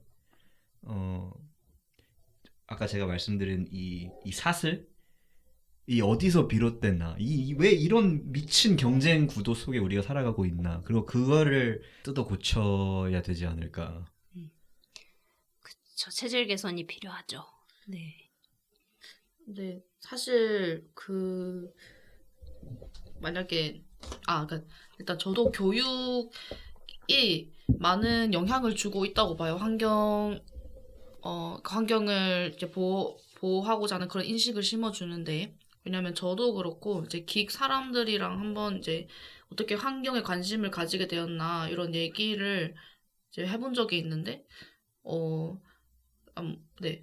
그 자리에 이제 기익 사람들도 있었고 환경부 사무관 분들도 이제 이렇게 계시고 했었는데, 이제 그 자리에 계셨던 대부분의 사람들이 좀 어렸을 때 봤던 그런 뭐 환경 프로그램 다큐나 아니면 이제 어머니나 아버지한테 이렇게 들었던 교육에 영향이 컸던 것 같다. 뭐 학교에서의 그런 뭐 환경 일기 이런 것도 그렇고, 그래서 그렇게 영향이 컸던 것 같다고 얘기를 했었거든요. 그래서 환경 교육은 진짜 중요하다고 생각하는데, 저희 한국에도 환경을 직접 정규 교육을 넣자고 하는 움직임이 있었어요. 그래서 환경 교사를 양성을 아마 초반에 30명 정도? 20명 이렇게 했었는데, 한 2016년에 마지막으로 1명 남았던 거? 네, 그런 거 통계 자료를 본 적이 있거든요. 그래서 이제 그렇게 시도가 있었음에도 계속해서 줄어든 거예요. 이제 결국 이제 말씀하신 대로 그런 입시에 치이기 때문에 학교 자체에서도 그런 프로그램들을 이제 줄어 나갔겠죠. 근데 이제 그런 경쟁 자체도 어떻게 보면 아까 말했듯이 우리가 너무 이 자본주의 체제 안에 있기 때문에 결국엔 그렇지 않나. 네, 저는 그런 생각이 들어요. 그래서 뭔가 계속 부와 권력이 그런데 매몰되는 그런 가치관을 갖는 것 자체는 지금 체제에 있기 때문에 그 가치관이 자본주의라는 경제 체제에서 그쵸. 비롯된다. 네, 결국 그게 있어야 이 체제 안에서는 제일 잘 살 수 있는 방법이니까 네, 그렇게 생각을 해요. 그러니까 저는 이게 기후 변화라는 문제가 막 소수의 어떤 열렬한 확고한 신념을 가진 환경 보호 운동가 집단이 나서서 해결할 수 있는 문제 아니잖아요. 이게 그렇죠. 정말로 모든 사람들이 여기 동참을 해야 되고, 다현 씨가 저한테 추천해주신 그 책에서 또 얘기했던 내용인데, 1929년에 그 경제 대공황 직후에는 너무 사람들이 너나 할 것 없이 다 힘들고 어떤 사회적인 변화가 절실하니까 다 이제 그때는 이제 무슨 뭐 사회 운동가와 그냥 보통 사람 이 구분을 하는 게 무의미했다는 거예요. 그냥 다 너무 이제 한 마음 한 뜻으로 어떤 목표를 향해 달려가는 그런 상황이고. 근데 그러니까 결국 지금 우리가 필요한 게 약간 그런 거잖아요. 모든 사람, 그러니까 누가 어떤 힘센 소수의 집단이 뭐 찔끔찔끔 한 번씩 뭘 하는 그런 게 아니라 모든 사람이 약간 진짜 조금씩 보태는 그게 필요한 거잖아요. 근데 그러기 위해서는 일단 기후 변화를 알아야 되고 이게 뭔지 네, 맞아요. 여기에 대해 어느 정도 인식을 해야 되고 여기에 위기의식을 가져야 되고, 근데 그러면서도 이제 동시에 약간 공동체 의식 같은 것도 좀 있어야 되고, 그러니까 우리 다 같이 잘 살자. 그렇죠. 왜냐면은 다 같이 잘 사는 게 유일한 옵션이다 어떻게 보면은. 이런 경쟁 구도를 계속 치닫다가 결국 그냥 너나 할 것 없이 다 싸그리 죽거나 아니면 다 같이 잘 살거나 약간 둘 중 하나잖아 지금. 그렇죠. 당연히 후자잖아요 솔직히. 아니, 지극히 뭐 개인적인 그렇죠. 그런 이기적인 이유라도 후자잖아. 후자가 답이잖아요. 그러니까 그렇게 되기 위해서는 저희도 그렇게 되는 뇌에 조금 이바지를 하기 위해서 저희 3명이 지금 그렇죠. 야밤에 모여서 이런 얘기를 하고 있는 거고. 그렇죠. 마지막으로 참 암울하고 미래가 어두운 얘기를 주구장창 했는데, 그럼 마지막으로 이제 조금 긍정적인 느낌으로 마무리를 하기 위해서 억지로 그럼 이제 오케이 기후 변화 문제인 거 알겠다. 근데 이거를 위해서 이걸 우리가 정말로 여기 동참을 해서 행동에 옮기면은 어떤 내가 뭘 얻을 수 있냐? 그러니까 이런 질문을 할 수 있잖아요. 내가 여기서 뭘 건질 수 있냐? 어떤 긍정적인 변화를 내가 기대해도 되냐? 뭐가 있을까요?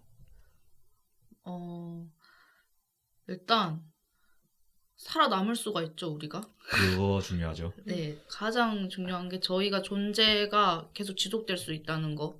그거가 일단 제일 중요하고, 그 다음으로 우리가 생각을 할 게, 이걸 기후변화를 해결하려면 아까 계속 얘기해왔듯이, 우리가 힘을 갖는 거? 그런 자본이나 그런 사람들이 막 이제 계속 온실가스를 배출하는 걸 가만 놔두는 게 아니라 우리가 뭔가 이걸 문제를 인식하고 우리의 결정권으로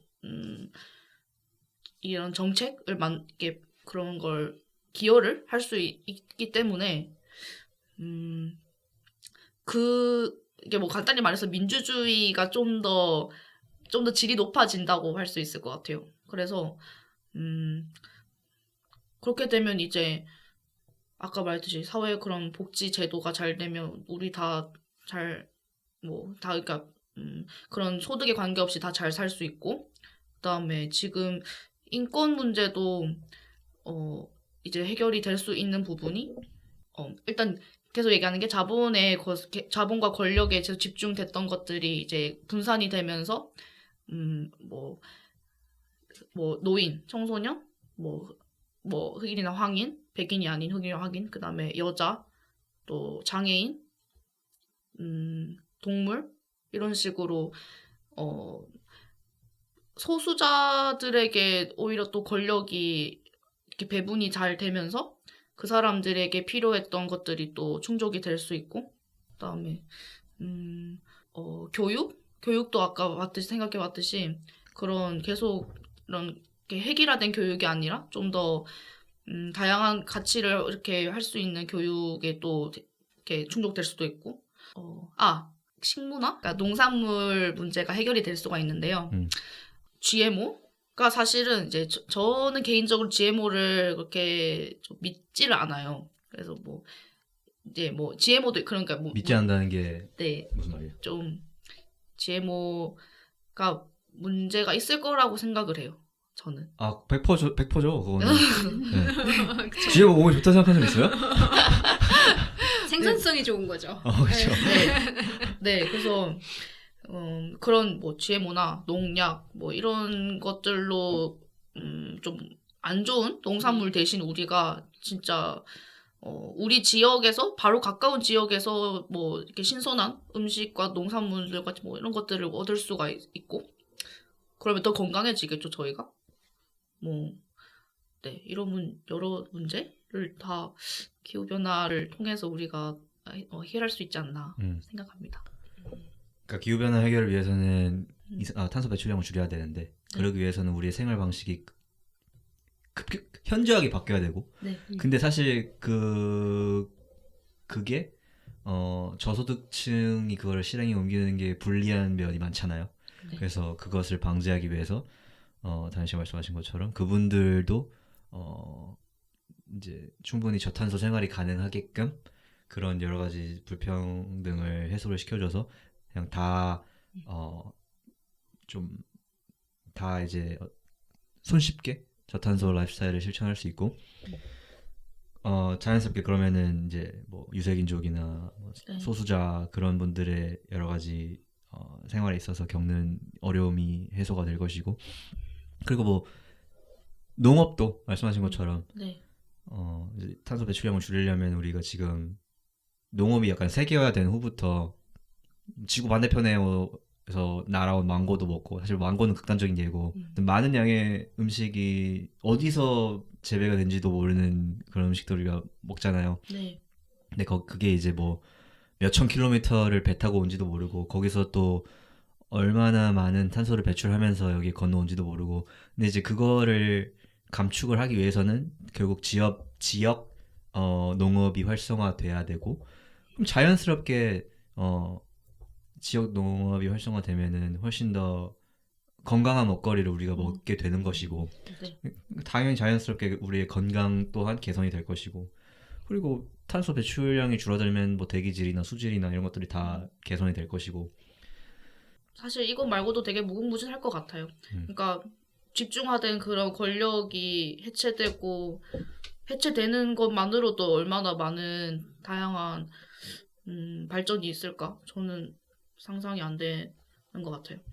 그렇군요. 저희가 이제 쭉 한번 훑었는데 여기에 조금 더 살을 붙이고 싶은 꼭지가 있다. 그런 거 있으세요? 저는 이제 그 다현 씨는 이제 이렇게 모든 국민들이 이제 생활에서 실천해야 되고 약간 라이프 스타일이 바뀌어야 되는 그런 쪽을 얘기했다면 이제 거시적인 측면에서 봤을 때 지금 계속 자본주의 얘기가 나왔었잖아요. 네. 이미 뭐 대다수의 국가들은 이제 자유 이제 그 경제 체제에서 자유시장 이제 경제. 네, 자유시장 경제에서 이제 활동이 일어나고 있고 이제 사람은 항상 내가 지금 있는 것보다 더 나은 것, 더 좋은 것을 향해서 가잖아요. 모든 인류가. 그렇게 해서 갔을 때 저는 기후변화 문제도 좀 패러다임이 바뀌어야 한다. 패러다임의 전환이 일어나야 된다고 생각을 해요. 그래서 기존의 방법, 이제 기존의 생각만 가지고는 근본적이고 지속 가능한 변화는 좀 어려운 것 같고 이제 뭐 생각의 전환을 했을 때 이제 제 개인적인 생각은 자본주의로 인해서 발생한 기후변화지만 자본주의를 또 역으로 이용을 해서 기후변화 문제를 또 풀어갈 수 있다고도 생각을 해요. 그래서 교토 의정서 때도 이제 교토 메커니즘이라고 해서 이제 뭐 배출권 거래제 같은 그런 제도가 있었고 파리협정도 이제 IMM이라고 해서 국제 탄소 시장 메커니즘 그런 게 있는데 이제 기본적으로 이제 더 이제 늘려서는 안 되지만 기본적인 현상을 유지하는 데에도 이제 탄소가 배출이 되잖아요. 이걸 이제 국가 간에 사고 파는 거죠. 그러니까 탄소 시장이 생기는 건데 그렇게 했을 때 그 일정 뭐 이렇게 유럽 같이나 이렇게 기후변화에 잘 대응하고 있는 국가들은 자국 내에서 온실가스를 감축하는데 이제 기술적으로 한계가 있고 그렇게 했을 때 이제 탄소를 사고 팔기 위해서 개도국의 이제 기술을 이제 온실가스를 감축할 수 있는 기술을 이전해주고 재정을 지원하면서 기술을 이전해줘서 거기서 이제 온실가스 감축분이 발생하며 그걸 이제 또 그 국가가 이렇게 사고 파는 게 탄소 시장이거든요. 그래서 그런 게 활성화가 되면 이제 그러니까 시장 경제로도 이제 탄소가 이제 끌어들여져서 활성화가 될 수 있는 그런 부분도 있는 것 같고. 근데 제가 배출권 거래제에서 제가 읽은 내용을 말씀드리면은 이게 사실상 작동이 잘 안 되고 있대요. 네, 맞아요. 그게 결국에는 배출권 거래제라는 게 말씀하시는 것처럼 내가 줄이면은 그만큼의 그 배출권을 획득을 해서 그거를 네. 팔던지 아니면 내가 네. 나중에 더 배출할 일이 생기면 그때 쓰던지 약간 이렇게 할 수 네, 있는 맞아요. 거잖아요. 네. 근데 그거에 저는 이제 그 제도의 본질적인 문제가 뭐라고 생각하냐면은 결국 잘해도 제자리 걸음인 거잖아요. 그건 그러니까 줄여야 되는데 그쵸. 사실 네. 평타만 쳐도 네. 불이익이 없는 제도잖아요. 그거는. 그러니까 그쵸, 물론 네. 그러니까 그리고 내가 정말로 더 많은 양을 배출을 하고 싶으면은 돈 내고 배출할 수 있는 거고. 그러니까 이론적으로는. 네, 맞아요. 그러니까 거기 그게 캡이 없는 거죠. 그러니까 아예 그 한계를 세팅을 해놔야 되는데 그게 없고 그냥 없죠, 뭐 네. 자본주의의 그런 원칙대로 굴러가게끔 그래서 돈만 있으면은 그냥 배출하고 돈 내고 그리고 그게 악용이 되는 사례도 엄청나게 많다고. 네, 네. 맞아요. 그 우리나라 배출권 거래제는 그 정부에서 이제 배출권 거래제를 시행해야 되는 기업을 정하고 여기에 이제 얼마만큼을 부과할 건지를 정하고 그러니까 시장 경제고 시장 논리인데 정부가 너무 직접적으로 개입을 하고 가격을 이제 조정하고 또 심지어 이제 이 가격으로 해서 문제가 이제 발생할 것 같으면은 뒤에서 이렇게 좀 후려쳐주기도 하고 그렇게 되면서 좀 제도가 망가진 그러니까 정말 말씀하신 대로 그냥 갖고만 있어야지 이거 이제 만약에 내가 100을 이제 지금 온실가스를 배출하고 있는데 지금 150을 갖고 있어요. 근데 50이 남는 걸 갖고 이제 뭐 다른 걸 할 수도 있는데 언제 또 뭐가 바뀔지 모르니까 150을 일단 다 갖고 있어야겠다. 기업의 그런 이제 봤을 때 경제적인 이제 금전적인 걸 봤을 때 그러니까 이제 거래가 시장이 활성화가 안 되니까 배출권 거래제가 제 역할을 못 하는 네. 그러니까 지금 정부가 너무 많이 개입하고 있어요. 시장 경제에. 배출권 거래제 같은 경우는 가격이며 뭐 이렇게 그 배출권 이렇게 총량이며 이런 모든 걸 다 컨트롤하면서 이제 기업들도 이제 거기에 반발이 많고 왜 우리 기업 이렇게 하느냐 이러면서 그런 반발도 많고 이제 막 이러다가 가격이 이제 폭등하면 어떡하지 혹은 이제 폭락하면 어떡하지 뭐 그런 고민들도 있고 그러니까 계속 눈치 싸움을 하는 거죠. 정부가 이제 개입을 하다 보니 우리나라는 5년마다 정부가 바뀌잖아요. 그러니까 어떻게 될지 모르는 거죠. 네. 그래서 좀 그 본래 취지대로 그 제도가 활성화가 됐으면은 기업끼리 이제 시장 경제에서 경쟁을 하면서 이제 탄소를 감축하기 위한 그런 게 이제 자생적으로 따라왔을 텐데 지금은 그 역할을 제대로 못 하고 제 있죠. 기능을 못 하고 있어서 네. 그렇군요. 그럼 이게 정말로 제 기능을 잘 하면은 사실 자본주의 그 논리대로 줄일 만큼 돈이 되니까 그렇죠. 네. 더 경쟁해서 줄이고 그런 선순환이 이루어지는 것이 그 제도가 잘 기능했을 때 시나리오인데 지금 그쵸. 그렇게 되고 있지 않다. 네, 그렇죠. 네. 네, 국가 간에도 그렇고요. 그러니까 지금 선진국이 개도국을 무조건적으로 이제 재정적이며 기술을 지원해 달라고 하니까 이제 그게 싫은 거고 만약에 이제 선진국이 자기의 기술과 재정을 이제 들여서 개도국에 이만큼 지원을 했을 때 그만큼의 이제 탄소 시장이 활성화가 되면은 그게 이제 내 온실가스 감축분으로 이제 돌아와서 그게 이제 자국의 그러니까 투자를 하는 게 되는 거죠. 이제 기부를 하는 게 아니라 투자를 해서 이득을 얻게 되는 그런 과정으로 오면 이미 이제 물론 이제 자본주의가 지금 너무 이제 모든 이렇게 인류를 양극화하고 이제 극단적으로 가고 있기는 하지만 이제 그 정도만큼은 가지 못하게 하면서 어느 정도 이 자유경제 체제가 갖고 있는 좋은 이제 부분도 있으니까 그걸 이제 기후변화에서도 잘 적용을 하면 좀 더 이제 사람들이며 국가며 산업이 좀 이렇게 저탄소 경제 쪽으로 이렇게 좀 체질 개선이 좀 되지 않을까 생각을 합니다. 그 말씀 들으니까 제가 생각나는 게 사실 저도 자본주의가 막 안 좋다고 얘기할 만큼 자본주의가 대해서 잘 몰라요. 뭐 전문가도 아닌데 근데 결국에는 그 다현 씨가 저한테 추천해 주신 책 내용을 자꾸 제가 얘기를 하는데 그 책에서 이제 결국 탄소 배출권 거래제도 어떻게 보면은 우리가 자본주의 경제 체제를 포기하기 싫어서 그 지금의 생활 방식을 포기하기 싫어서 어떤 지금의 희생이 싫어서 결국 지금 우리가 가지고 있는 이 좋은 것들을 놓지 않는 선에서 어떻게 해결할 수 있을까의 고민 끝에 나온 어떤 결과물 중에 하나가 탄소 배출권 거래제이라는 얘기를 책에서 해요. 그러니까 결국 불편함을 감수하기 싫어서 최소한의 어떤 변화를 겪으면서 문제 해결할 수 있을까 해서 탄소 배출권 거래제도 약간 그런 식으로 표현이 되고 책에서 뭐 그 제대로 아까 말씀하신 대로 그게 제 기능을 하면은 좋겠으나 네, 그렇죠.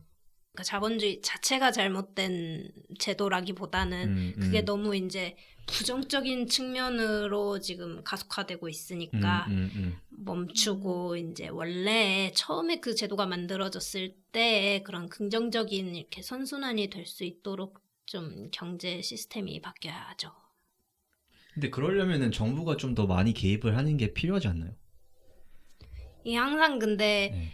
정부가 100% 이제 개입을 했을 때 100% 조율이라는 법도 없고 또 어찌됐든 그 제도는 이제 이렇게 국민들 뭐 산업 뭐 기업 이렇게 다 적절히 이렇게 자연스럽게 그 이렇게 시스템이 굴러갈 수 있도록 해야 하는 게 맞죠. 그러니까 어느 한쪽이든 파워가 세지면은 그쪽으로 가버리게 되니까 모든 제도가 균형을 찾는 게 필요하죠.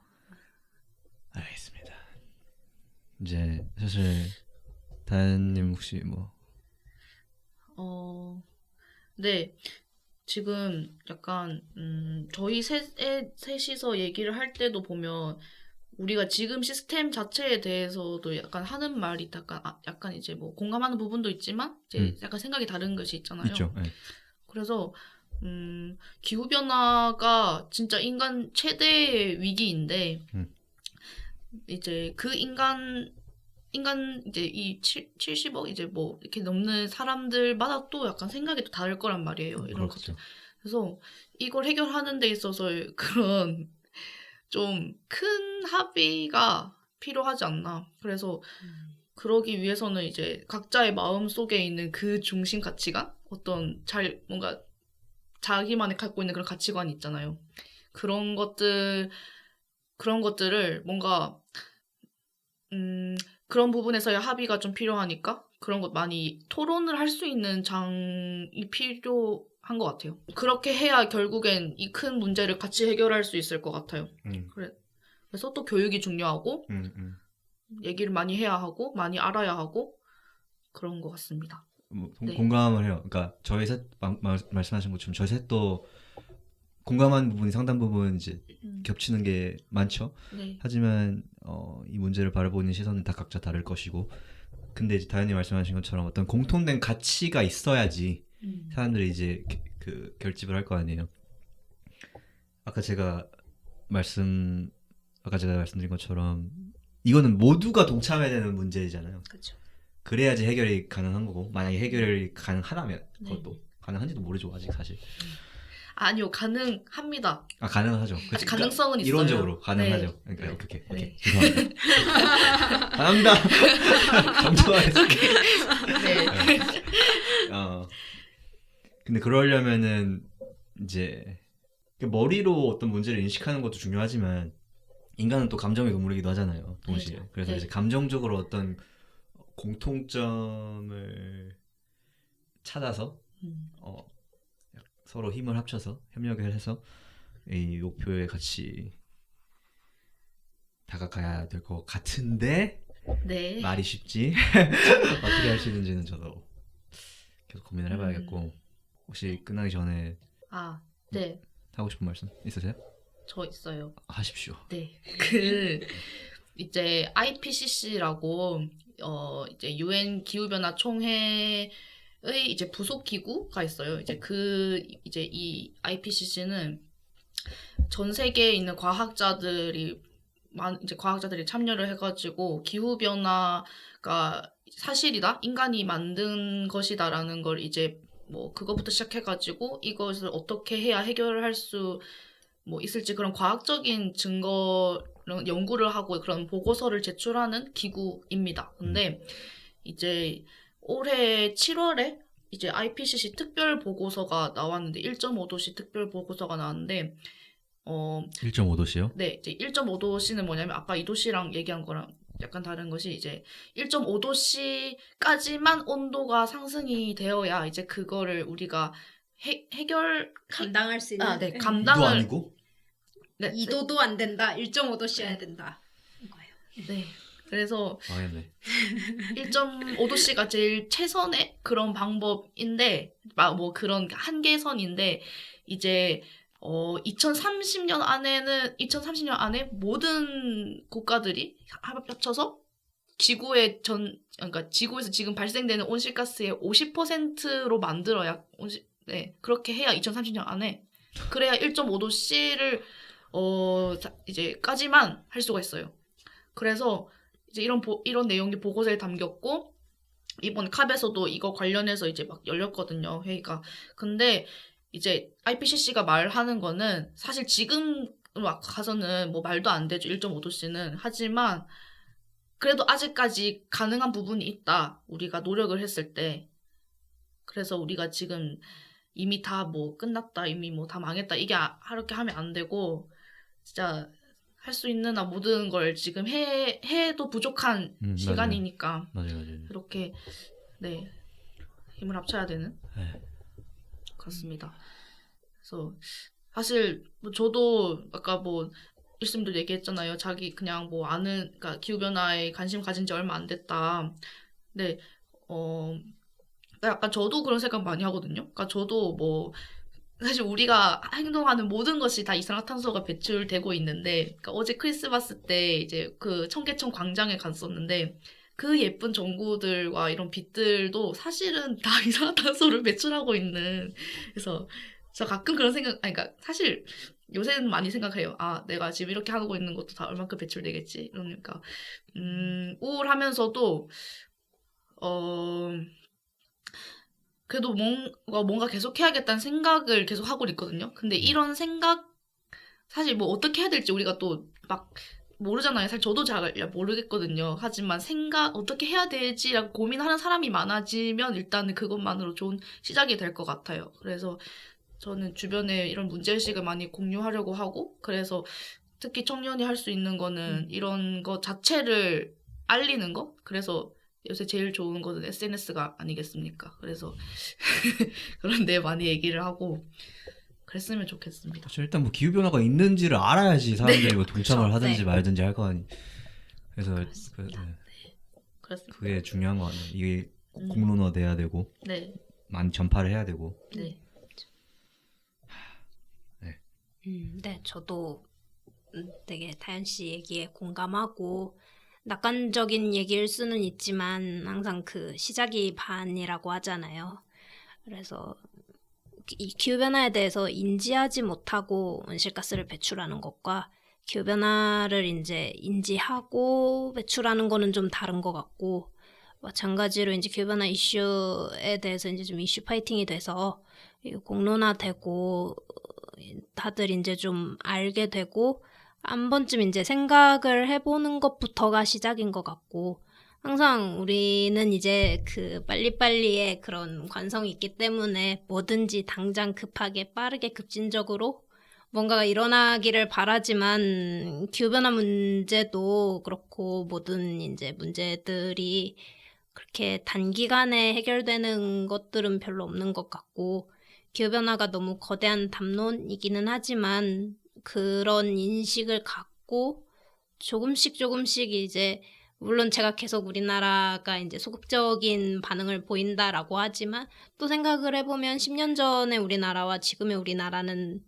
뭐 이제 아파트에 뭐 태양광 발전기를 설치하는 것처럼 그렇게 조금씩 우리가 인지하지 못하고 있는 사이에 변화는 계속 일어나고 있고, 이 나비 효과라고 하잖아요. 그래서 저희 청년들이 계속 나와 내 이제 친구와 가족과 주변 이제 커뮤니티로 기후변화에 대해서 이제 인식이 좀 확산이 된다면 그렇게 또 인류가 멸망할 거라고 또 부정적으로만 볼 문제는 아니라고 저도 생각을 합니다. 저는 여기다 찬물을 살짝 끼얹고 싶은데요. 그러니까 물론 다현님이랑 희정님의 취지에는 제가 100% 공감을 해요. 물론 긍정적인 마음을 유지를 하고, 왜냐면은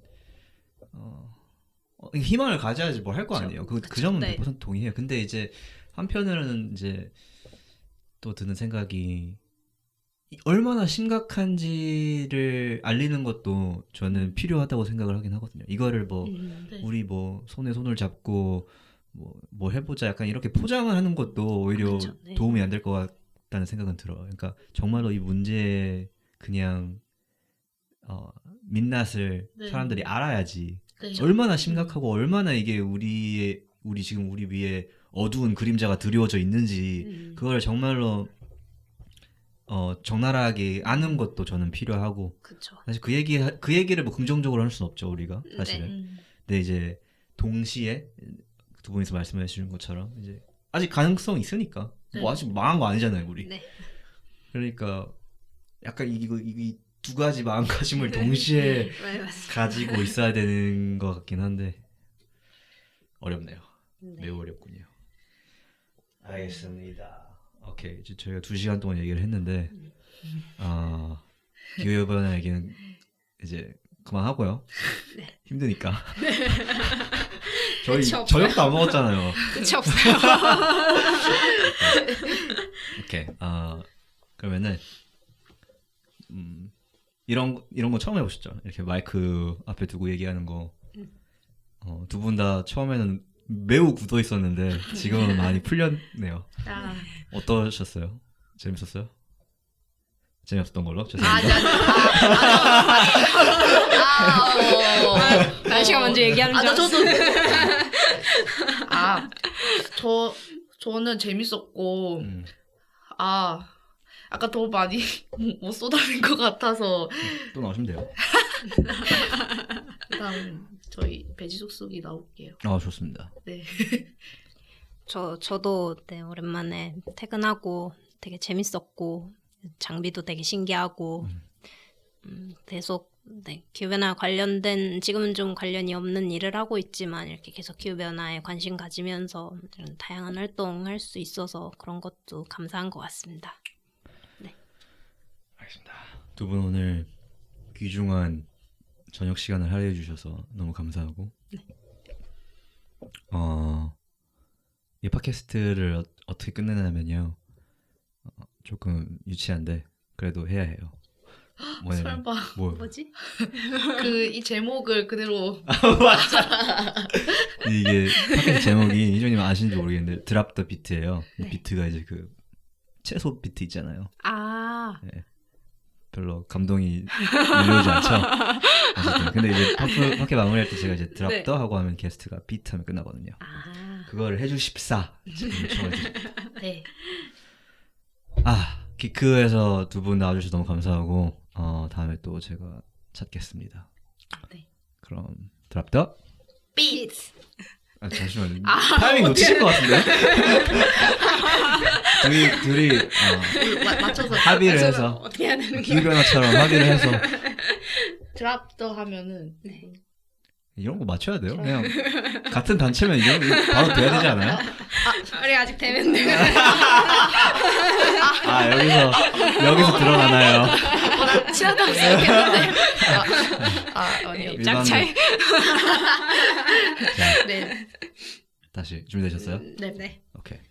자, 두 분 나와주셔서 감사합니다. 드랍 더 비